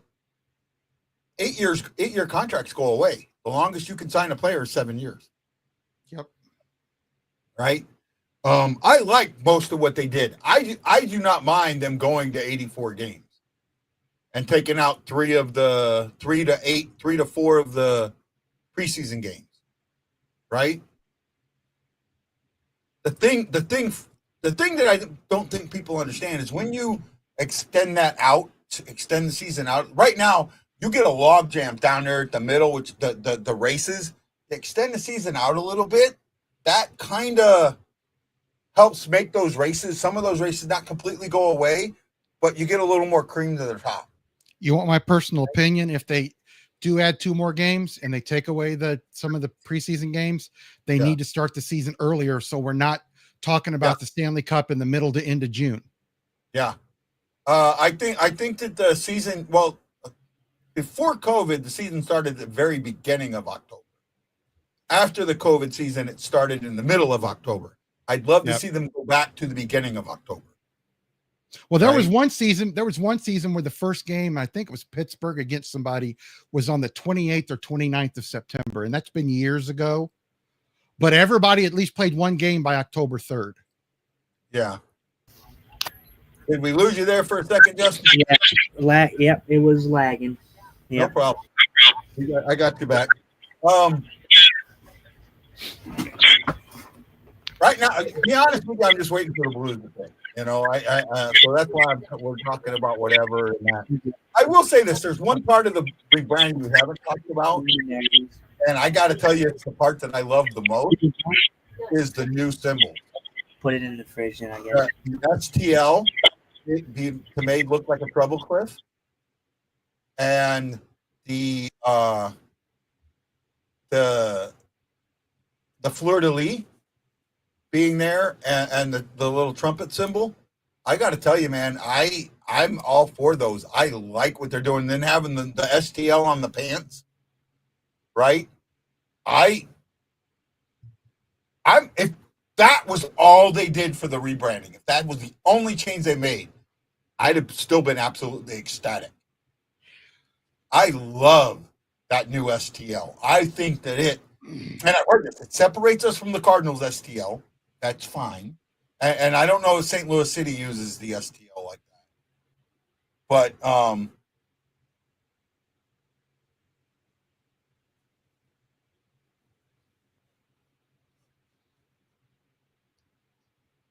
trade alert! Trade alert!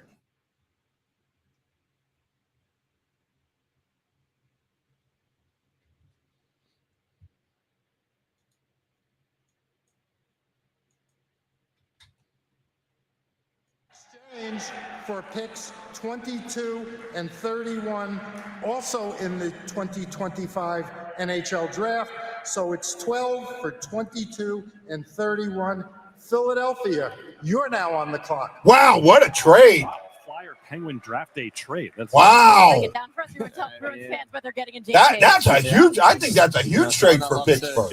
That's really moving up there.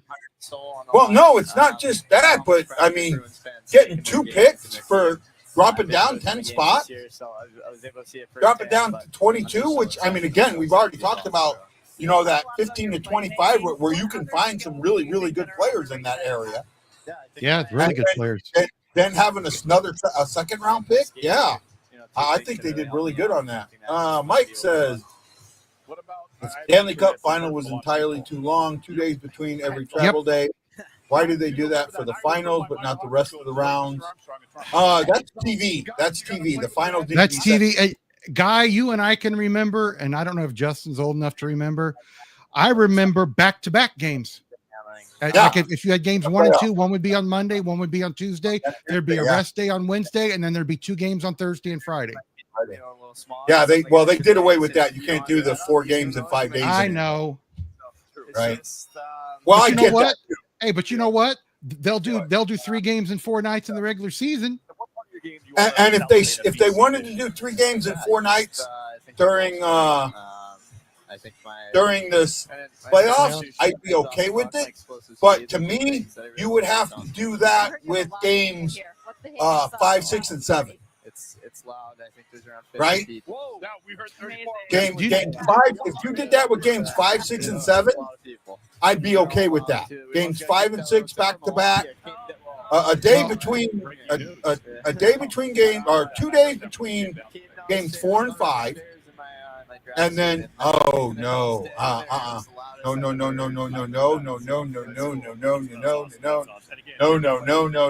I do not think that works in hockey.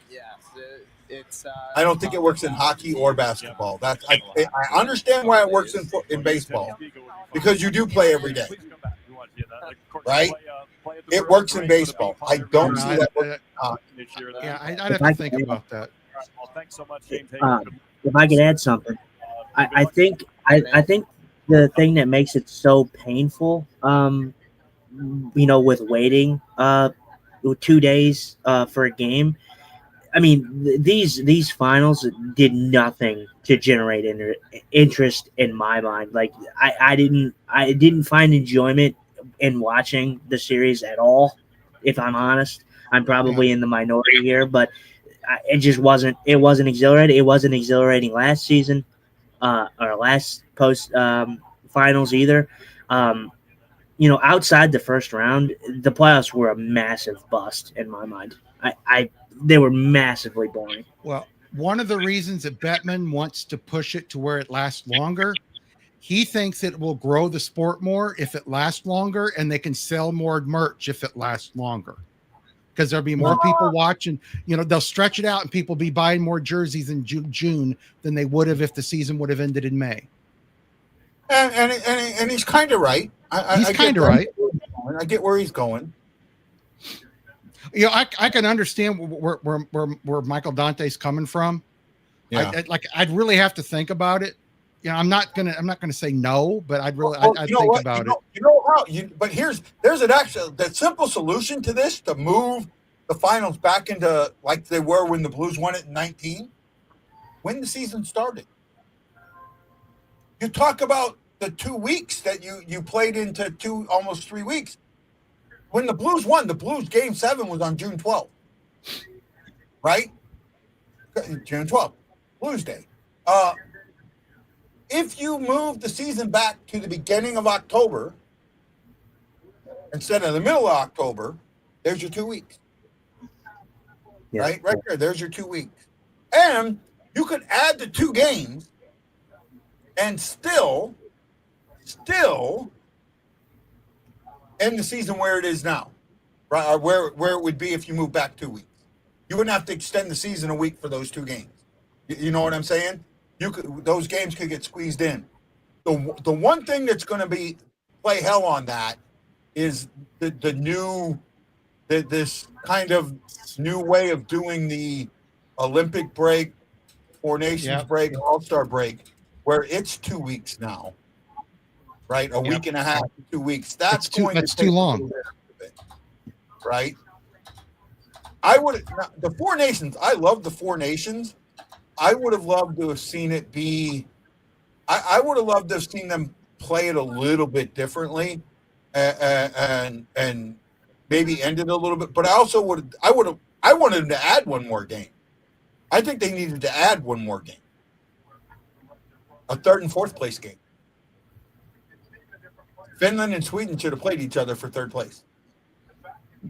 Right? On championship day, they should have had a day game and then an evening game. Right? Like they do in the Olympics. I'd have been okay with that. Would you have, Lance?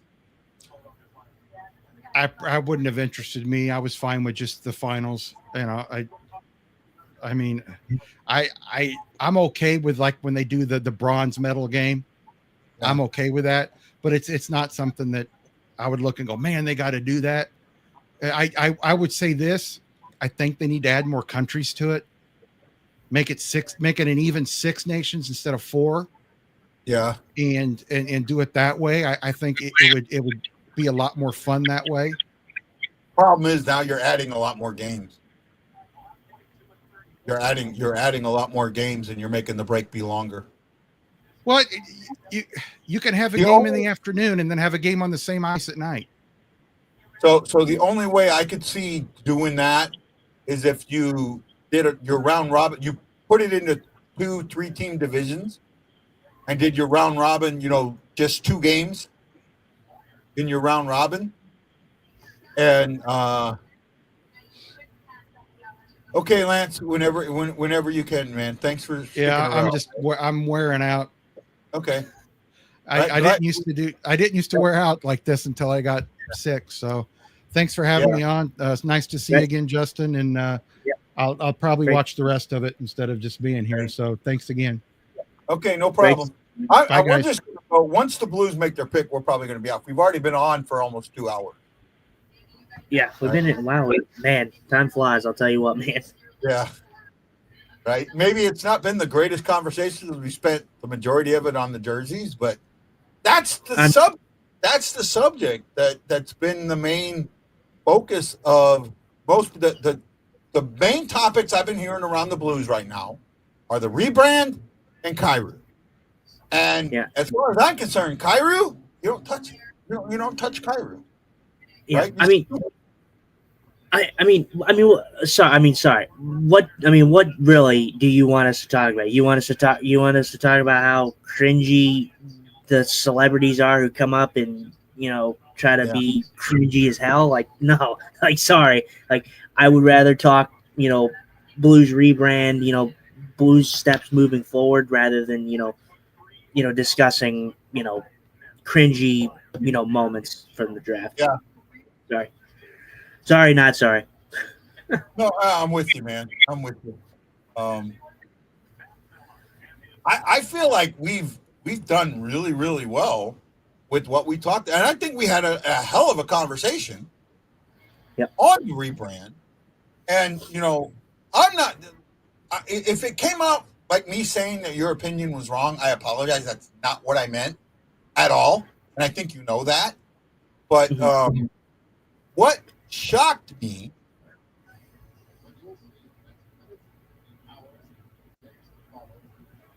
I disagree. I want you to talk about how confident fans are about Bushnavid's bounce. I think he does have a bounce back, Ranger. Right? No, we have not picked yet. He was down. Bushnavid had a down year, but I'm not taking anything away from him, man. He did step up, man. After the 4 days. Well, the guy has been a pillar of consistency. So, do you know why I don't have any issue with Bushnavid this season? Why is that? I have no issue with Bushnavid this season. I don't think did he get $8 million? I thought he got a little less than that. He might have. But because I feel like it was Bushnavid's I can't think what I'm going to say now. It was Bushnavid's rant that got us Montgomery. I think that was the straw that broke the camel's back, right? And I think Bushnavid, how defensive we were, and how when he made that statement, would you try switching Bush to the second line for Kyrou on the float? Sorry, say that. Would you try switching Butch to the second line for Kyrou on the first, swapping Butch and Kyrou? I don't really see a world where if you're gonna put Kyrou on the first line, that it wouldn't be the Thomas Kyrou Bushnavid thing that they've to me, who you would change, I'll tell you what change I would make, and I'm like here. I would put Dave Coulier. God, that dude looks old. I would put Holloway in. Right there. Holloway, Thomas, Kyrou, Snuggerud, Shen, Bushnevich. I don't know about that. I think Shen and Bushnevich, I would put Snuggerud with Dvorsky and Neighbors. The thing Neighbors there. you couldn't put Shin with Bushnevich because both of them aren't. I don't think both are very fast skaters, so I don't think that would work. But I don't. third lining it's not that bad. Third lining it, you're not asking for speedy guys as much. The only problem there is Bolduc. Bolduc is fast, because Bolduc would be the other forward on that line. Shin, Bushnevich, Bolduc, and that might hinder Bolduc. I will say, I'm going to say with confidence because we talked about it before, the Blues will run back the Holloway, Shin, and Kyrou line. I have full faith that they're going to do that, until it, falls apart, because they were one of the better second lines in the whole league, when Holloway was there and healthy. So I would really like to see that Holloway, Thomas, Kyrou line. That's something I'd like to see in a preseason game, to see how they click. Yeah, a lot of speed. That's a lot of speed and skill. You're talking about a line that could really offensively open up, right? They would open up so much space. Huh? They would open up so much space on the ice. Yeah. It's not.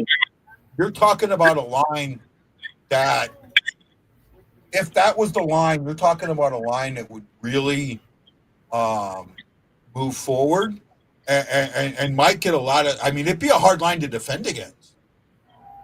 Oh, it would. Really hard line to defend against. Holloway is that gritty, very speedy. He doesn't give up on pucks. Kyrou, just super speedy, has a great shot, can find ways to get open, and Thomas is just he's one of the best passers in the league. I don't care what anyone says. One of the best playmakers in the league. So yeah. I'm trying to remember who was Taraschenko's main line mates. Do you remember? I'm blanking out. Was it no, what it wasn't. No, it wasn't Schwartz, was it? No. It may. I don't think it. No, it was. Was it? Or was Shit. it? Was it Barbashev? Was Barbashev one of them? Barbashev. It wasn't. Well, they for a while they did.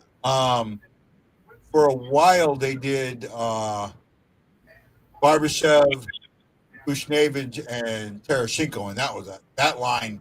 Berube, that line worked. It had one bad game and he tore it apart. That was the worst thing. That was the end of Berube in my eye. As soon as you took something that the Spetsna line and tore it apart, yeah, you put it together and it worked, and then you tear it apart. Holloway could. I've been looking for the next Taraschenko. Just like we were looking for the next Hall, Taraschenko kind of sort of filled that spot in. Right? Yeah. Oh, Schwartz, Kank, and Laterra was the STL line. Yeah. I'm talking about after that, when Tank really, when Berube kind of made Tank a corner guy.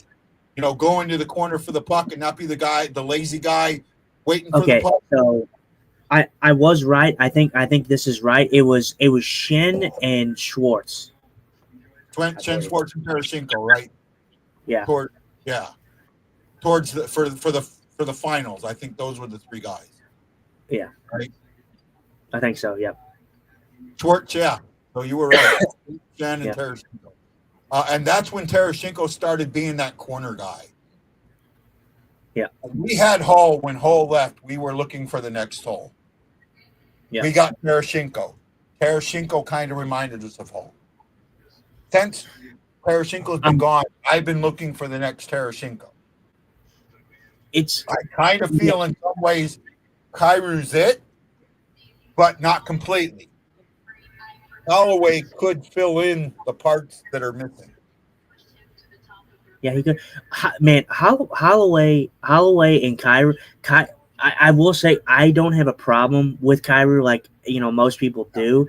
But man, oh man, dude, did Holloway just inject so much life into Kyrie? I mean, those two together, it's incredible to watch. I just Kyrie, our Holloway covered Kyrie's mistake. Yeah. Right? If Kyrie gave the puck up, Holloway was there to get it back. Yeah. They supported each other. Yep. I will say Kyrie has become a way better player, though. People need to let go of Kyrie's past. I agree with that. Yeah. Right? He's become a way better defensive player. Back to won the Calder Cup. Right? Yeah. Oh, are we on the clock? No, we're getting there. We're on 14. I just saw the Blues on the bottom line there. So. Oh no, yeah, you're good. Yeah, we're getting closer. And we talked about it, guy. I'm gonna stand by it. 2024, 2025 is the best Jordan Kyrou we have seen as a Blue, in his career so far. Yeah. I think it only goes up from here. I can't imagine a regret. I may have to argue with that. The year that he was a point per player game with Montgomery, I would have to say that might be his better year. When I think he had 30 or 40 goals. I think he had 40 goals that season. This season, I'm just saying, as an not just scoring, but an all-around better player. Like I said, when he was coming in the zone on the offensive side of things, he wasn't just skating over the puck. He was back checking like hell this season. Look at his plus minus. His plus minus speaks for itself. Like, he was a positive. I think he was a positive 23 this season. 23, right? So it speaks to the guy, what he's done for himself in his game, and all the criticism that he's taken, from the fans, and really has bought in, to things. And I think that we're gonna, keep seeing things. So I was wrong. He was a point per player game in 21-22, and he only had 27. He had 75 points in 74 games, right? 27 goals.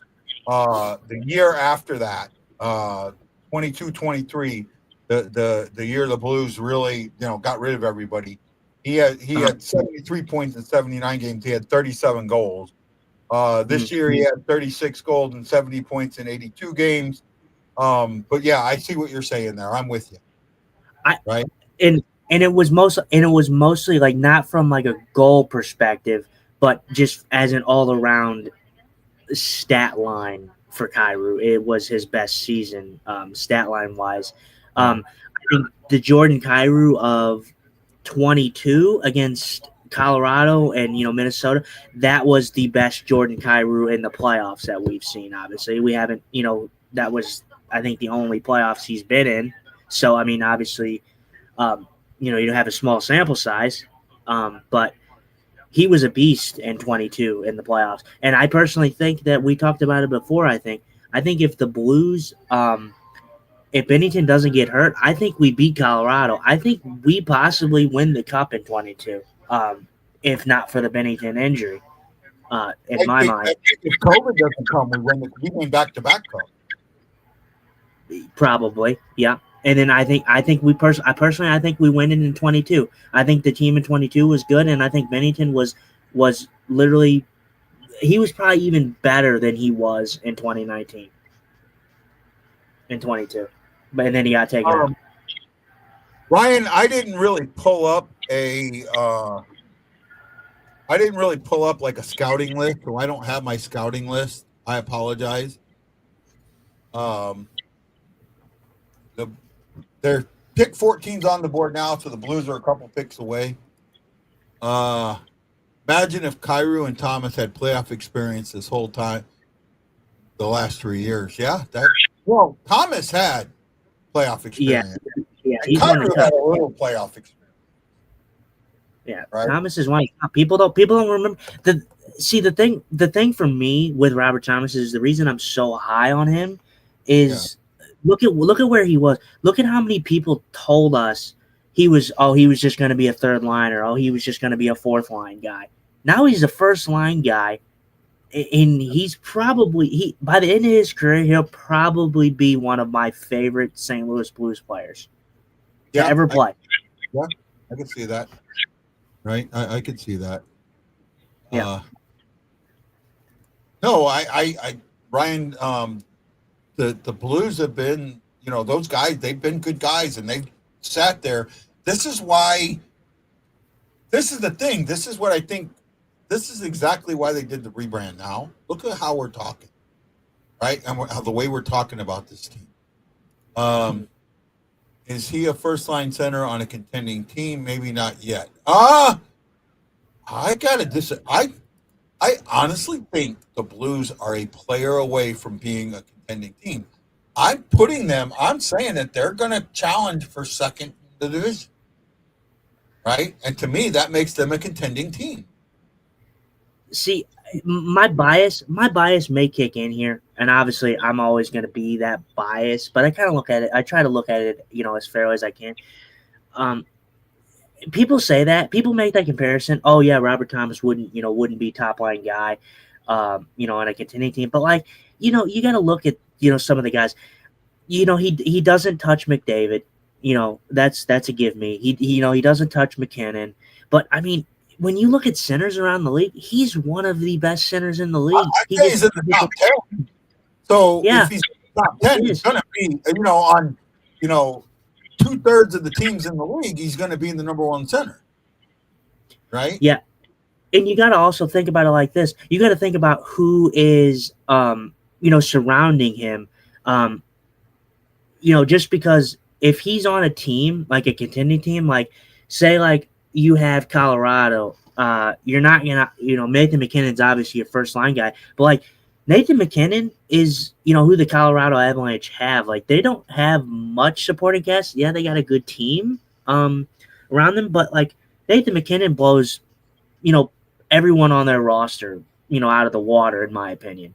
Him and Makar, just like Leon Draisaitl and, McDavid, those guys make those teams. If they didn't have those guys, those teams would not be as good as they are. Those guys can carry games. Those guys absolutely carry games. When you think about this, look how many guys won the cup with the Blues that now have 2 cups or more.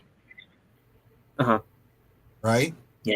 Terechko, Maroon, Mikola. Mikola. Barbashev. Right? There might be a couple of guys I'm missing, but, you guys have gotten cups outside of leaving St. Louis, So the guys we had in 19 were much better than they were given credit for. Oh yeah, for sure. And I think what's crazy, kind of circling back full circle with the whole Thomas thing, I think when you look at it from a fair standpoint, like I said, you had people saying that this guy was going to be a third, fourth liner, in his career, because they didn't see anything special in him.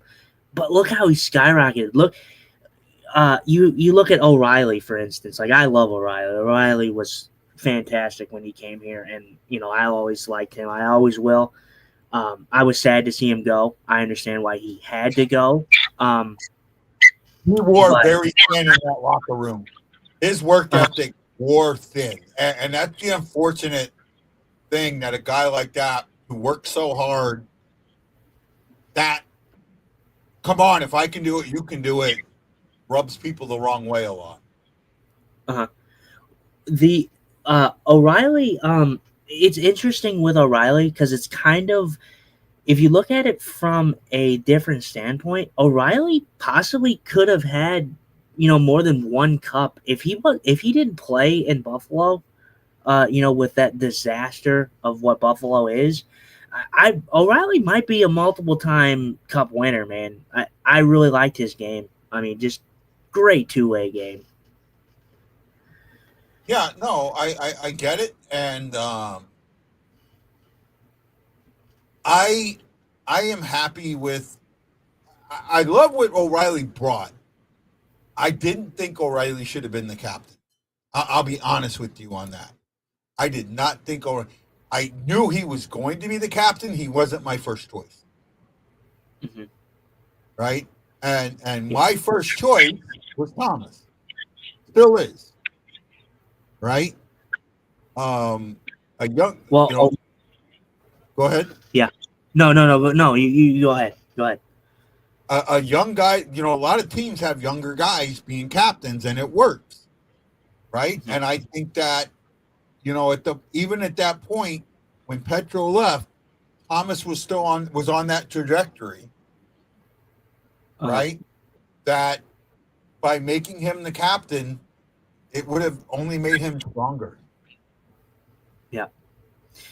I agree with you. I mean, agree with you. I mean, we can 100% say for certain though, like 100%. When Shin is done, Thomas is the next captain. Oh, I mean, absolutely. It's not. There's no other, anybody else. The only person you would even consider would be Pareko, and Pareko's not going to be the captain. Nope. So it'll be Thomas. There's one other one that I think,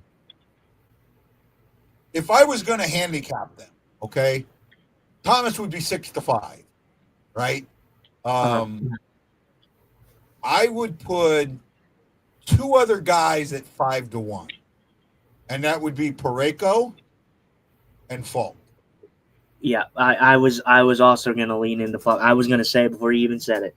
Falk could have been, but I think, man, imagine if they did do that though, the absolute just uproar of shit that the Blues organization would get for making him captain, because God, is he the whipping boy of this team. It's not even funny. Right? Love him, love his game, but not a captain. I get it. He says Pareko's too much of a teddy bear. Yeah, I get that. I do get that. And like I said, this is why I said if I was handicapping the next captain, odd 6-5, right? That Thomas is it. You got to bet 6 to win 5, right? Mm-hmm. And then next, I would go 5-1 on Falcon and Pareko. Yeah. I mean, I could even go as high as 10-1 because I got nobody to put between that. Right? I'm putting all them fucking chips on the table that Robert Thomas is the next captain. So I'm all in. I'm just saying how I would handicap it. Like I would see Falk and Pareko get the A's, and the other A, the fourth A, the way A, that's the one that I wouldn't. I'm not so sure of. I think that away A could go to one of 2, maybe 3 people. Right? I'm gonna guess for you, in your opinion, I'm gonna say one of them to you is probably Kyrou. Yeah, he's one. Man, for tenure wise, well, I guess it doesn't have to be a guy. Are you thinking of a guy who's more recent and not like tenure wise? Yes, more recent. Holloway maybe. Yeah, and Holloway. Snuggerud maybe. No, Snuggerud's not there yet. Okay. Neighbors isn't there yet either, but he'd be right behind this guy. Okay, is he a forward or defenseman? Defenseman. He's a defense. Okay, Broberg. Yeah. Yeah. Okay. Right. Yeah. So if the current roster stays the same, Shen gets traded or whatever, and the current roster stays the same, right? I don't know about Bush. I don't think I would. I get Bush. I don't think I would. I don't think Bush is an A. I maybe I forgot that. I may have to go back. I could player that could put an A as Neighbors. I like I said, Neighbors is right behind. So I would go this way. You have a captain and 3 assistants. You have your main assistant, and then you have an away and a home assistant, right? I would go Thomas. First assistant, Pareko. Second assistant, Folk. Now, that problem with that is 2 defensemen, and usually you don't want 2 defensemen. But my home assistant, well, actually, my home assistant would be Kairu, and my away assistant would be Folk. And then after that, I would go Holloway, Boberg, Neighbors. Yeah. Right? Bushnevich, I think if you got to put Bushnevich in the conversation, I would put Bushnevich just behind Neighbors because I wonder about the language barrier a little bit with Bushnevich. Okay. So for me, I like how you said that because I'm also in the same boat as you. For me, don't get me wrong, because I've said it and I'll keep saying it. Bushnevich is a pillar of consistency, and I love the guy. I will always love Bushnevich. For what he brings, he wears his heart on his sleeve. Bushnevich is a perfect example of a guy who is a great player to have, but he's not a guy you need to give the assistant captain to. He's not a guy that you need to put a letter on his chest. He's a guy who's going to put everything out on the line, and he's going to do it for the jersey that he wears. He's going to wear it for the logo in the center of his chest, not what he has on his upper chest. Yeah, no, I'm with you on that. And again, it's speculation, but that's just the way I do it. I really like what Boberg and Holloway have brought to, again, and I get back to, the rebrand a little bit. Why now? Right? Because like Wendy said, next season is when Fanatics is changing their fourth line guy can't be a captain. I'm sorry. Can't be an assistant. Fourth line guy, I get it. I love Walker, but no. Fourth line guy, no. No. Everybody see, the thing is what most people don't understand is people play into a role. And just because you don't have that letter on your jersey doesn't make you, personally to me, any less than. I mean, obviously your captain, he's your captain. He's the guy that rallies the troops, gets the boys fired up. But that doesn't mean that he is so far ahead of everybody else, because it's a team game. So you all have to be connected. That's why you pick good captains. I think Robert Thomas will be a good captain when he is eventually captain. And that's kind of why I said that Pareko is kind of in the discussion. The only reason Pareko to me is in the discussion at all for captaincy is, 1, for his tenure as a Blue, and 2 is because everybody in that locker room, I've never heard one bad thing uttered about Colton Pareko. Oh, no, absolutely. Right. That is the 2 reasons that guy is considered as a captain option. But it's not going to be Pareko. Pareko serves as a great assistant captain. It'll be Robert Thomas. I love Falk. I agree. Pareko's when Shen got made a captain, I had it handicapped this way. I had Thomas, Shen, Falk, and I knew Pareko was getting an A. Mm-hmm. Okay. I didn't think Pareko was going to be the captain, but I knew he was getting a letter. Right? Yeah. So, that's the way I looked at it, and that's kind of what happened. Another trade. Oh, no, this was the Dobson trade. I knew for 4 picks away. We're 4 picks away, by the way. Okay. And I knew from a standpoint, right, of looking at captains and assistant captains. I think this might, you might disagree on this one because I know you're a huge fan of him. I like him too, but it's playing into that role. I don't think Cairo ever needs to wear an A. Here I think he serves as a guy that doesn't need the A. I think he could just be a guy who just plays, and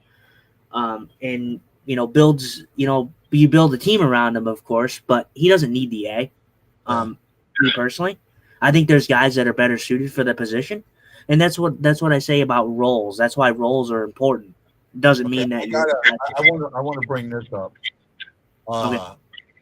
Jason says Jason's talking about like Bush Davidge or Walker having the letter, and he says, "I get it, bro. The letter doesn't matter, but if you put a C on someone that lays their health on the line every minute of every game, that's a captain. It rubs off on the team, and I'm going to tell you there's a problem with that, and the problem is you get a guy like O'Reilly, who eventually starts rubbing the guys the wrong way."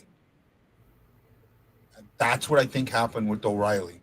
O'Reilly took too much on him. O'Reilly kept, hey, rah, rah, do this. I do it, so you should.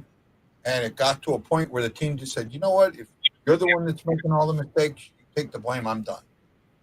And that's the problem when you have a guy like that taking the C on. Right? And Matt Lowe says Cairo is too introverted. I can see that too. Yeah, right? See that too. Like I said, but at the same token, no, go ahead. Right? If you're asking me who's earned it, and like the way I handicapped it, he's earned it. Right? Here's a guy that's taken so much shit from the fans, so much crap, so much trade talk, and every day he still goes out there. And I look back on, I saw that moment where he made that statement, he's not my coach anymore, I'm not going to talk about it. That was the classiest thing the guy could have said. And I know so many people misread it wrong, said how unclassy it was. No. You know what would have been unclassy? I'm glad the son of a bitch is gone. Maybe now I can play my game and score goals and not get in trouble because I coughed up a puck. Because you know what? If I was the player, with my attitude, if Rutherford would have come up to me when he did and asked me, that's what I would have said. Mm-hmm. We talked about. I'm glad we got Fondell. Hopefully, the Blackhawks can get his teammate with their next pick. Yeah, I kind of remember you saying that you liked Fondell there, bud.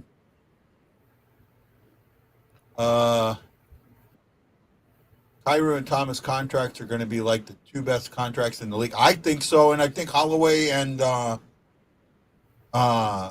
Matt Lowe, did you hear me talk about the 8 buys that you wanted, how that's going away, and I'm glad that we're not signing them to 8 buys? I don't know. I mentioned that a little bit. Worst contract in the league, they said, for Parayko. Yeah, that's not as bad of a contract as everybody thinks it is. Are you still with me, Bud, or did I lose you? Okay. I see. No, I'm here. Sorry, I'm just looking at something. Sorry. Yeah. No, what's up? Are you good? Oh, no. Yeah, I'm good. I just I know we were off the board. Eklund is one of the guys that I got told the Blues were looking at.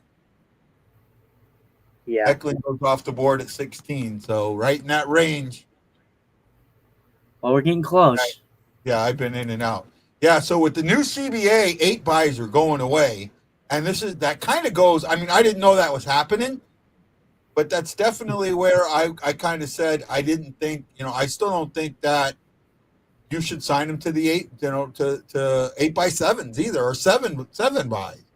I think wait a little bit. I think you got some time with those guys, and you give them the bridge one. So it didn't bother me what Cairo said. Chief is 100% coach. You love or hate. Yeah, I'm with you there.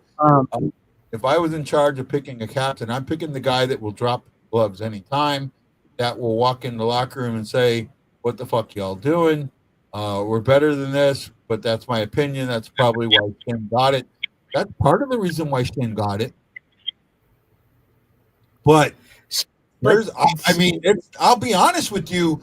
I've heard a lot of people not happy with Shin as a captain. I mean, we all loved it when O'Reilly got a captain within 50, 60, 70 games. We started taking that back. I get that mindset of, that guy that, drops the gloves, whenever needed.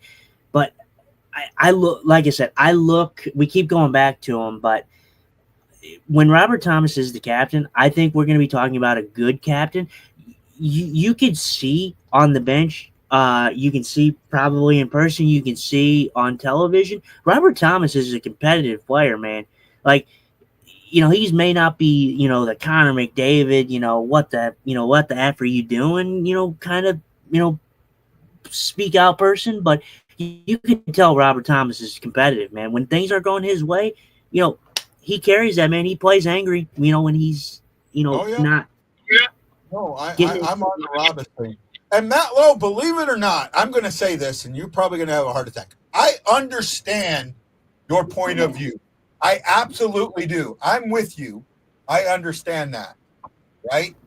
I get what you're saying. However, and I do see that with this cap going up, it's going to put more room.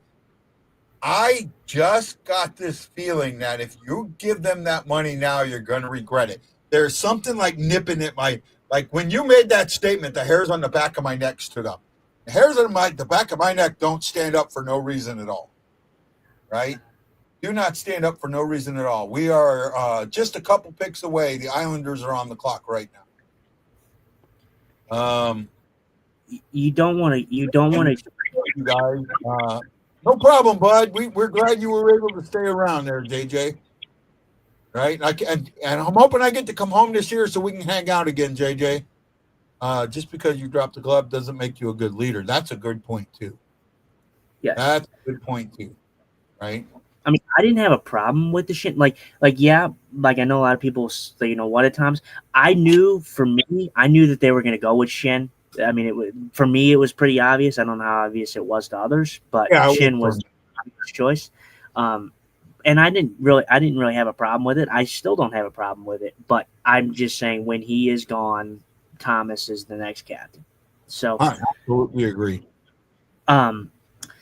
But like I said, I think it all comes down to roles. I think it's, whatever the decisions are made is going to be based on, making the team better and making them competitive for years to come.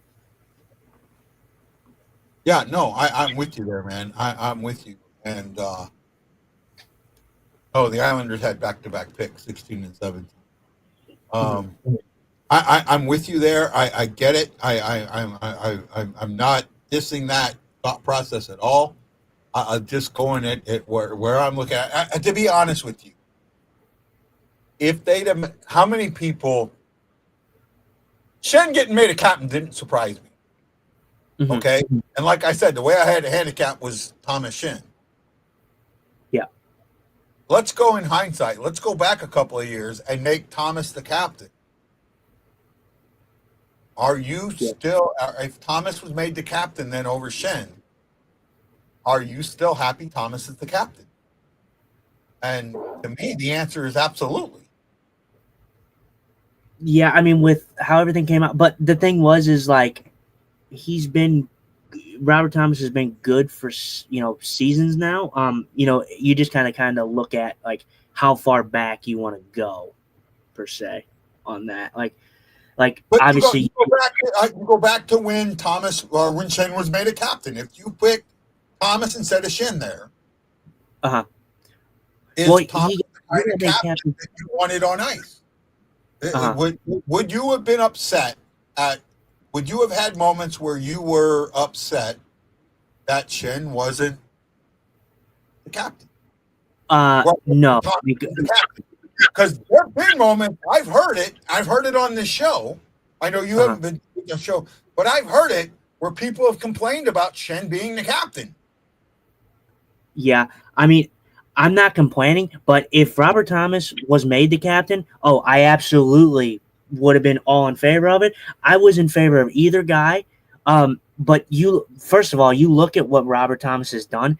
This man when this team was not looking good at all, Robert Thomas was the saving grace of this team. Another guy that the Blues were looking at just went off. Atchison, the defenseman from Bari of the OHL, just went off the board at 17.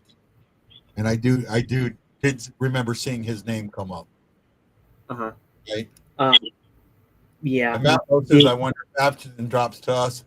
If Atchison drops to us, if Army takes him, he's dropped a lot. Well, there you go. He's off the board now. What did you think about that remark there that I made about that? Say it again. I got caught on this, so say it again. I apologize. I was saying that, like, if Robert Thomas was if they made him the captain instead of Shen, I absolutely would have been okay with that. I was okay with either guy, but you look at this team, who cared? When the team looked terrible, when the team was awful, who was the guy who took this team and just absolutely carried them on their back? Who was the guy? It was Robert Thomas, yes. So, no, I would not have been angry if Robert Thomas was the captain. No. But what I'm saying is that there's been periods since Shen has been made the captain that people have been upset that he was the captain. I don't think if Thomas gets made the captain that people have that same sentiment. Right? Yes. Hang on. Sorry, bud. Okay. Okay, I got two of you in, so I need to pull. One of you needs to drop out.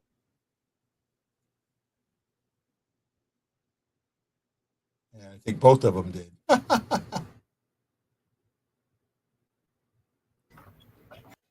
Kind of pull out to see what happens here. Are you there, bud? Yeah, can you hear me? Can you see me? Yeah. Yeah. I don't know what's going on. The show is not pulled up. There we go. Okay. Are you there? Hang on. It's like it's making me like log in, but like I can hear you, but I can't see you. Not in the show.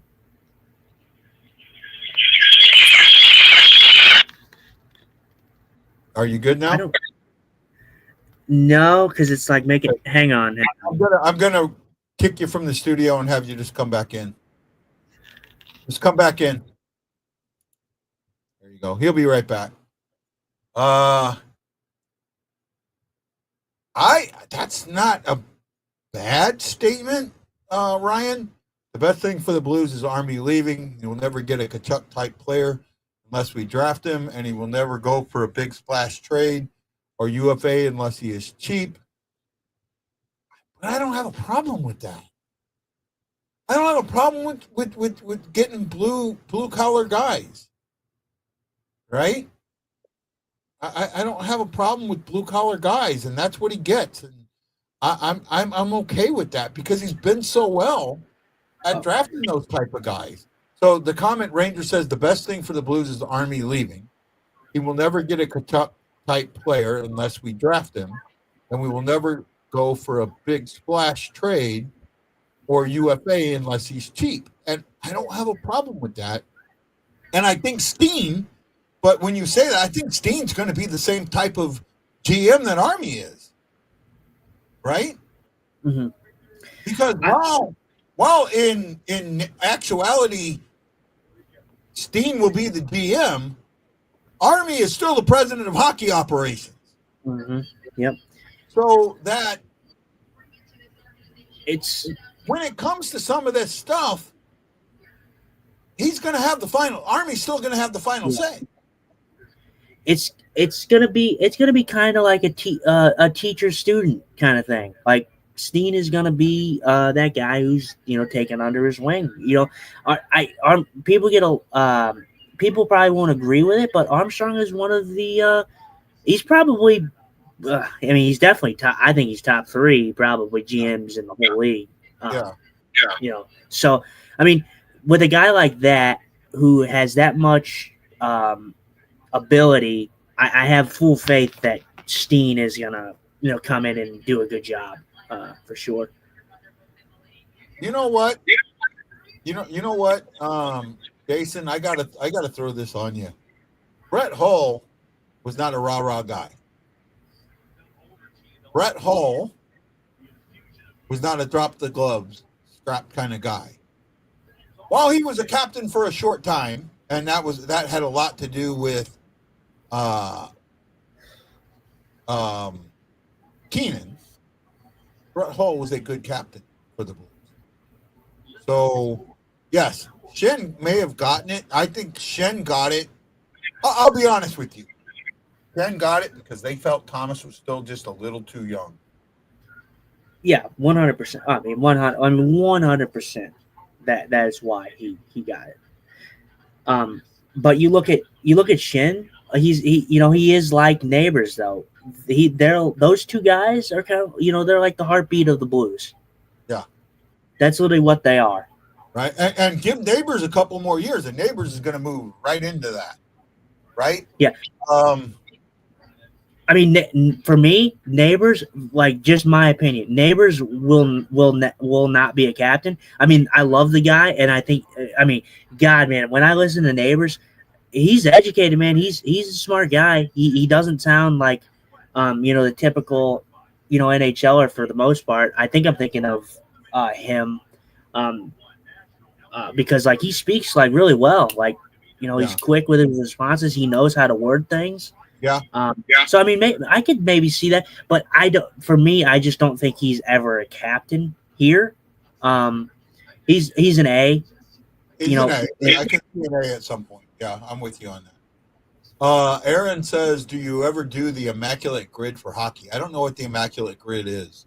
You? I do not know either. Yeah, I don't know what that is, Aaron. Sorry, bud. Jason, you need a captain that has an edge, but not a boxer's mentality. Brian, I agree with you there. I absolutely agree with you there. And that's the thing that I love, that hockey is a physical sport, and I get that. But hockey is changing. It has been changing for about 40 years. And it's taken a little bit of time, but it is changing. And, oh, wow. The Roger McQueen, the Ducks pick, is going to Disneyland. They're putting him on a helicopter. Look at his 18-year-old kid that just got drafted, 17, 18-year-old kid that just got drafted on a helicopter to Disneyland. That's cool. Right? That is cool. Yeah. Go ahead. We are next. Yeah. The Flames are their first of two picks in first round. Yeah. Calgary got this pick thanks to us. Yeah. I think, man, I'm excited. For everything in the season. I can't really. I hope that we do. When the season obviously inches closer, I hope that me and you come and formulate kind of a like a season. Preview predictions. You kind of go over the league and where we see teams kind of seeding. I think that's a good idea. Coming closer to the season, of course. I'm honestly hoping to do that at Vitaly's Hideaway. Up in Warden, Illinois. Right? I'm hoping that that's what we do. We did it last year. I'd like to do it again this year if I can get home. Right? Yeah. So the Blues pick is next. Once the Blues pick is in, I will go ahead and unmute it, and we'll hear the pick live from what's her name? I can't even think of her name now. Nikki Glazer. Yeah, Nikki Glazer. Thank you. I didn't say a boxer personality, but I'm going to trust someone who proves they got my back more than any other. Ryan, Jason, I get your point, but to me, you're valuing toughness. You're saying that just because a guy's tough that he's a good leader. I've met a lot of guys that were tough that were shitty leaders. I've met a lot of guys that were weak that were good leaders. Then I met myself. I'm a shitty leader and I'm weak. So who knows? Let me put this. Can I stop you here, guy? Let me put this in perspective. Obviously, you're not going to make a guy like this captain, right? It's not going to happen. But look, Ryan Reeves. Ryan Reeves is tough. Are you going to make him captain because he's tough? No, absolutely not. So, I mean, obviously, don't get me wrong. Ryan Reeves and Braden Shin. Braden Shin is leaps and bounds a better player all around than Ryan Reeves was. But if you're going off of what you're saying as a perspective on who should be captain, should a guy like Ryan Reeves be captain? Should a guy like who else? Tom Wilson be the captain? Well, it's Brad Marchand. Brad Marchand, right there. Brad Marchand. As soon as they made him captain in Boston, I said, "Wait, is this the guy you want to make a captain?" All the antics that this guy does, are you setting a bad precedent? So I think that's where I'm trying to get at is you get a guy like that. At some point you go over the edge with making a guy like that a captain, right? See, the thing for me. So don't get me wrong. Like I know Brad Marchand is not like Go ahead. I gotta give Brad Marchand credit because although like most people don't like him, obviously here for his antics and St. Louis in general doesn't like Brad Marchand. I gotta give Brad Marchand credit though, man. He's a good freaking player. I would say I get what you're saying. I would say that Brad Marchand is not really a tough guy. When I can't remember the name of who is talking about captains and being tough. So I apologize to whoever was.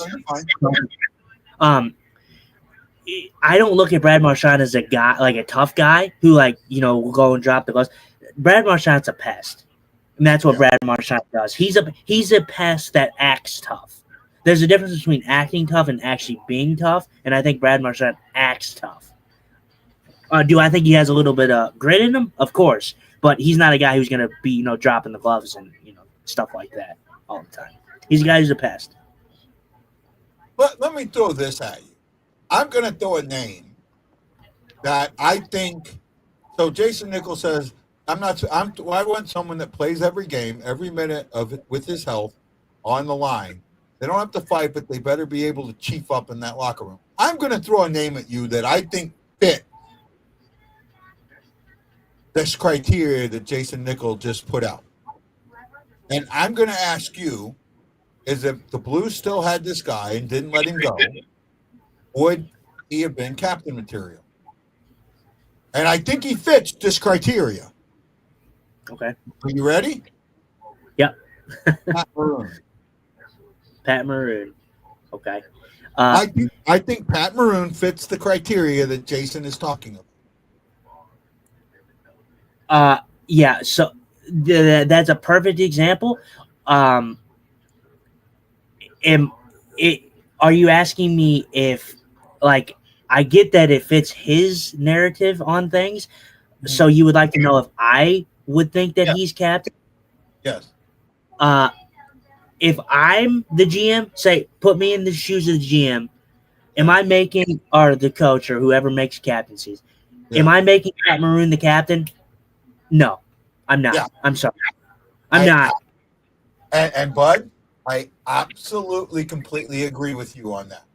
Pat Maroon, just like Nathan Walker, fits this criteria. However, they're fourth-line guys, they're not skilled guys, and they're not the guy that should be the captain in my book. They're showing a bunch of D-men and two and a right winger for best available. Hensler, Reed, French name that plays for BU. Carbonneau, I think, for the OHL, and Fiddler from the WHL. They're showing 40. I'm saying the Blues are taking a defenseman there, and I'm kind of looking at these guys thinking that they might take Reed. Right? Yeah. We've got a minute. We've got a minute and 14 on the clock. Might I add, just to piss you off, the logo on the screen there, that's a thing of beauty right there. I don't have a problem with the logo. I know. I'm just problem with the logo. I should have said the light blue. I'm sorry. Jackass. No, Don't have a problem with the jersey. I know. No, I know. I'm just kidding. I like. I love the logo. I think the logo is awesome. I like it, but yeah, I'm just messing with you. I think the jersey's awesome. My issue comes down with: are you taking something that was special and devaluing it? Yeah. All right. Well, here we go. There's a All Blues right. fan wearing the white. So, pick is in. So here we go. I'm going to go ahead and. Pick right here, St. Louis, but their next pick is until the 5th round. It's going to be a snoozy morning for them in St. Louis, maybe. Yeah, they can sleep in. So you see the clock winding down as the St. Louis Blues are set to pick 19th overall with the Columbus Blue Jackets on deck. What will the Blues are getting ready to make their first round pick. Here we go with Nikki Glazer, and she's gonna. I still like what I say. Pick. Get ready to laugh. Not at the Blues' next pick, but at this hilarious stand-up comedian. Live from the Blues Watch Party in St. Louis, Nikki Glazer. Oh, that means going on like, please be clean. Good evening. And welcome to all of our season ticket holders here at the Enterprise Center in St. Louis, Missouri. And to all the Blues fans watching at home on your couches, eating Emo's pizza, let's go Blues. Yes, I'm Nikki Glazer. I am a proud St. Louisan. I literally live right down the street, so I am so happy to be here. I mean, I'm happier than Brett Hull at an open bar, you know? We went Blues. So yeah, there you go. I'm to be here to announce the 19th draft pick for the St. Louis Blues. Fun fact about me in high school, I was actually my prom date's 19th pick. So, and I was traded after the first dance. But enough about me. Let's get to this. Our cards With have the the 19th new overall logos on them. selection in the 2025 NHL entry draft, the St. Louis Blues are proud to select from the Blainville-Boisbrand Armada right winger Justin Carbonneau. Oh, nice. Great job. Carbonneau. Justin Carbonneau. Okay. Okay. Those were good jokes. I will give her credit. Those were good jokes. Guy, I don't want to sound like a know-it-all, guy here. I don't have a problem with Nikki Glazer. She was. I should have brought this up, to be honest, when we were talking about like who would make the Blues selection. She was actually in my pool of names that possibly were going to make us the selection. Yeah, and I'm okay with that. I just, she can be gritty. Oh yeah, I mean, yeah, sure. Everybody has an opinion. It is what it is. Okay, I know what you're talking about now, Aaron. He says, "Oh, it's like for the grid that he was talking. It's a 3x3 grid. Essentially, has 3 on the top. For example, it could be St. Louis 30-goal scorer, first round pick, and then on the side it would be like Chicago Blackhawks, Philadelphia Flyers, and then say a player from Canada. You try and fill it in." So, like a player from the Blues and Hawks, Pat Maroon, 30-goal scorer for the Hawks, Kane, first-round pick, and the Hawks, Bedard. Then a player for the Blues and the Flyers, like Kevin Hayes. Okay, I get it now. Yeah, I haven't done one. I've seen them. I haven't done them. Right? I don't know much. I don't know much about our pick here. Shout out to him because he has the best name in the world, Justin. Yeah. But. They just compared. I think if I hear that correct, I think they compared him to kind of Matt Boldy-esque. Yeah. If I'm hearing that correctly. Yeah. I didn't catch it all because I'm kind of second in scoring, 89 points in the queue. I like that. I mean, and they got him a new hat too. Might I add, guy, that. I'm not going to devalue the picks here. Devaluing is we've used that quite a bit in the last few shows. I'm looking at these picks, and although I'm okay with it because you got to build for the future, and I'm not going to say every pick is. Hold on, he's going to talk to Doug Armstrong. Okay.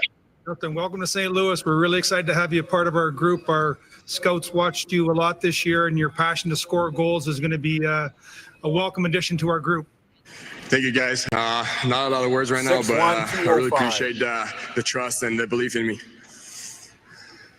Picking at 19, gentlemen, as the draft got longer, how excited were you to see his name available when it was your time to make the pick?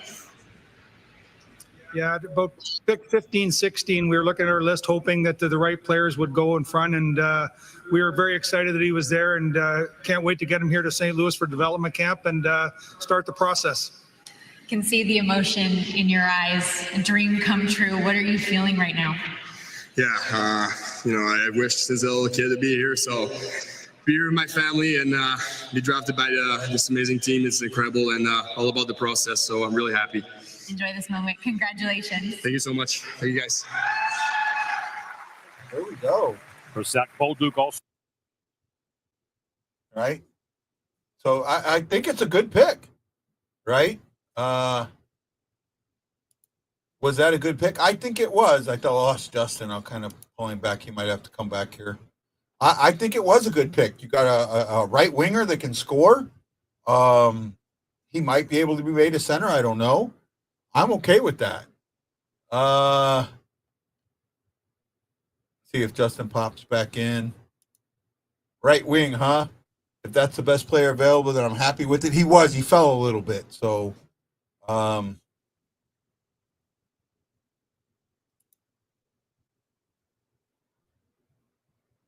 let's see here. I'm just happy she didn't bring up Game 7. Yeah, I knew she wouldn't. Good pick. Pat Maroon, I'm not sure putting her head on that. I think that might have been when we were talking about him being the captain. I thought it'd be John Hamm. I did too, but he may not be in St. Louis or may not be available. He might have been first bet. I bet you'd be dope at it, to be honest. Oh, maybe. Aaron, if you got one or two of them, send it to me and I can try them. I do them on the show if they were available. If you had one, I do them on the show.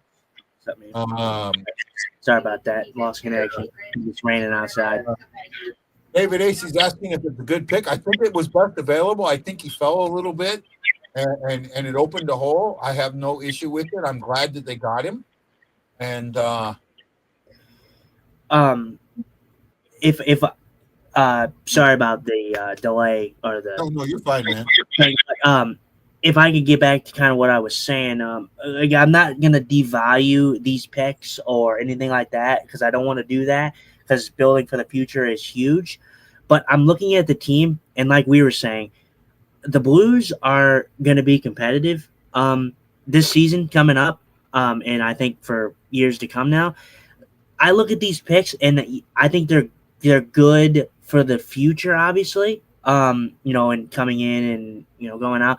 But I look at these picks and I'm like, they're just there. Like, am I over the moon about them? No, because I don't think that they're going to be coming into play anytime soon. To be honest, he could be 2 years away. He could be 2 to 3 years away. Well, right? And why I say that is because I'm excited about what we're going to see. Kyrou, Thomas, Holloway, Broberg, Snuggerud, Bolduc. There's so many guys that I can name. And I'm just looking at this we just need to go out, in free agency and sign, probably a second line center. And there you go. Boom. You're good. And these picks are kind of just, there. You just hope that they work out, I think the thing here with him, so this is the first time in a little bit we haven't drafted a college player. That's one, right? Okay. And second, to him being from the Q, he's 18 already. He's for next season he'll be ready to go to the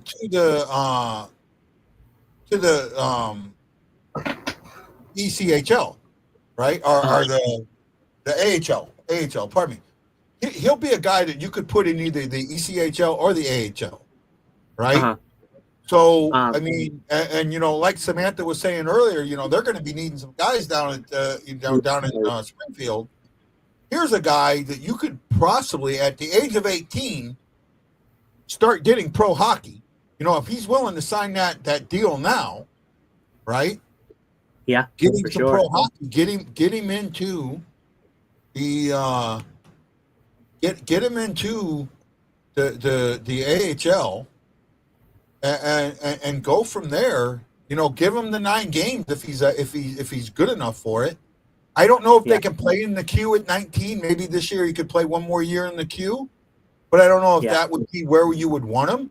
Putting him in the ECHL. I know we have an ECHL team or a somewhat of an affiliate, or even right to the AHL. I'm with it. I do think Nikki Glazer did a really good job. Oh, they're showing McQueen being at Disneyland with the at Anaheim with the duck mascot. So yeah, I agree. I think Nikki Glazer did a good job. For my joke introducing. wasn't a bad joke. My joke wasn't a bad joke given her brand of comedy. Yeah. I will say I the one nitpick I have with this, and I get that it's a cliche, and they're gonna ask questions like this, but man, I'm sorry, the stupid questions like how excited were you to see his name pop up on the board? Oh, I wasn't excited at all. I just chose him, but I'm sorry. Why? That's such a stupid, pointless question. What do you want Doug Armstrong to say? Do you want to say, no, I wasn't excited, but we just picked him anyways? Yeah, so I know the Blues could move up and get another pick, but I doubt it. They'd have to trade somebody away. They don't have the draft picks. We've been on for 3 hours now. My voice is shot. My throat is shot. I didn't sleep good last night. I've tried to take some naps here and there. I worked on my car today to try and get this camera installed. So yeah, I understand. I'm gonna go ahead and call it. Maybe we do something Monday or Tuesday after all the picks are in, and development camp's coming up. So maybe when development camp's going on, we can do something. But hey guys, Justin, thanks for joining me again. Right, Lance, shout out to my attention for 3 minutes. Yep. Right. I was just saying, shout out to Lance as well for joining earlier. Shout out to Lance. Yeah, for as long as he could. It was a long show, and we did a good job. And I'm looking forward to working with you more, Justin. I think as we learn each other, we're going to get better. I think that the name again, my son Greg jumped down here. Hold on a second. I gotta look here.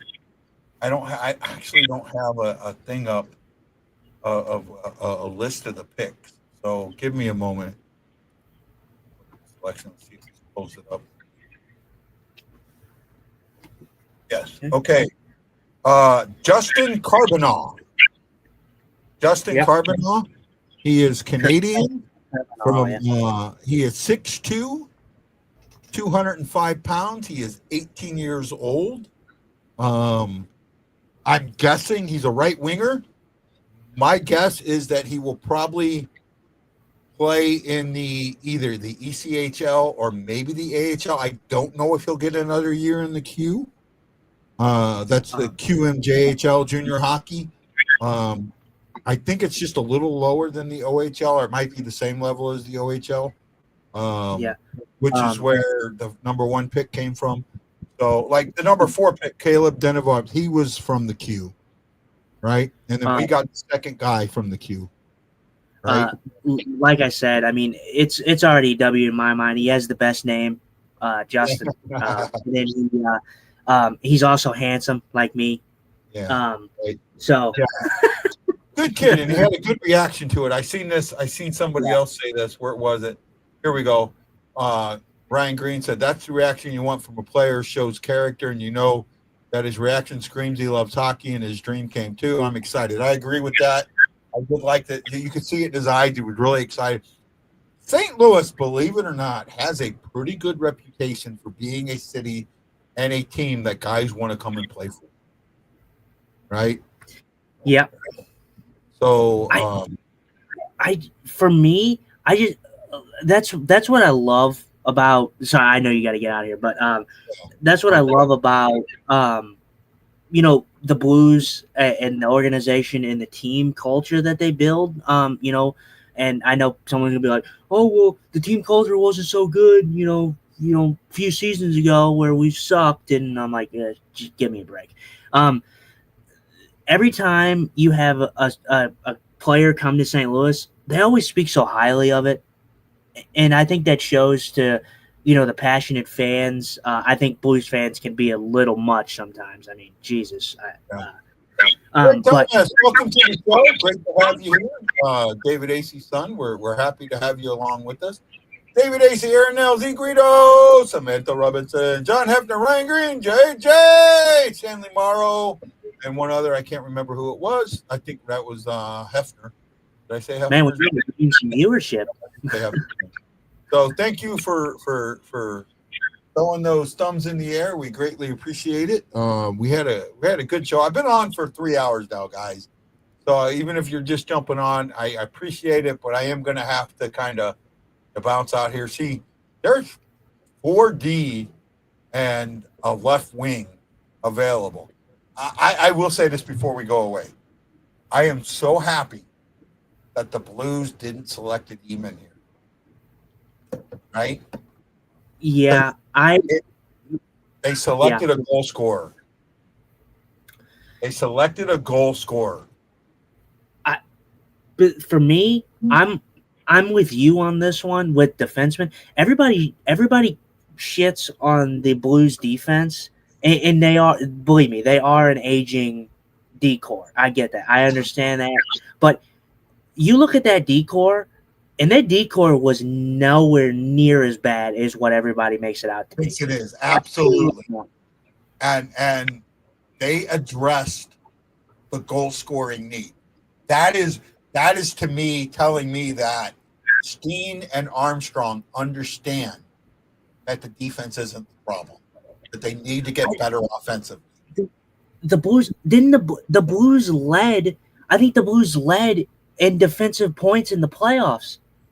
Yeah, they may have, at least in the first round. Yeah, right. And that kind of goes back to what we've all been saying, like how people were saying like the Blues were the weakest team in the play. Like nowhere near. The Blues made the playoffs actually interesting this season. Yeah. Like the playoffs were boring me to tears. The best series was our series. That was the best series of the playoffs. Yeah. Well, I agree.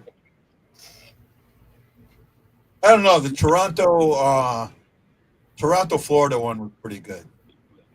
I mean, it was good, but but at the end of the day, it was the typical, make it to Game 7, and Toronto just got absolutely just steamrolled. And it wasn't even close. And they got blown out 2 games. But as for a standpoint of like two teams like going back and forth, and how no one besides Blues fans really gave St. Louis a chance at all in that series. And we talk about it all the time. The Blues, to me, were the better team in that series. Absolutely. By far. And I say by far, probably a little bit of bias there, but they were. Like they blew the Jets out 3 times. Yeah, it was on home ice, but a win's a win. I agree. Yeah, I'm sorry. I got it. Ryan, there go. We are going to call it a show. Thank you guys. I love you. Let's just do a one of these.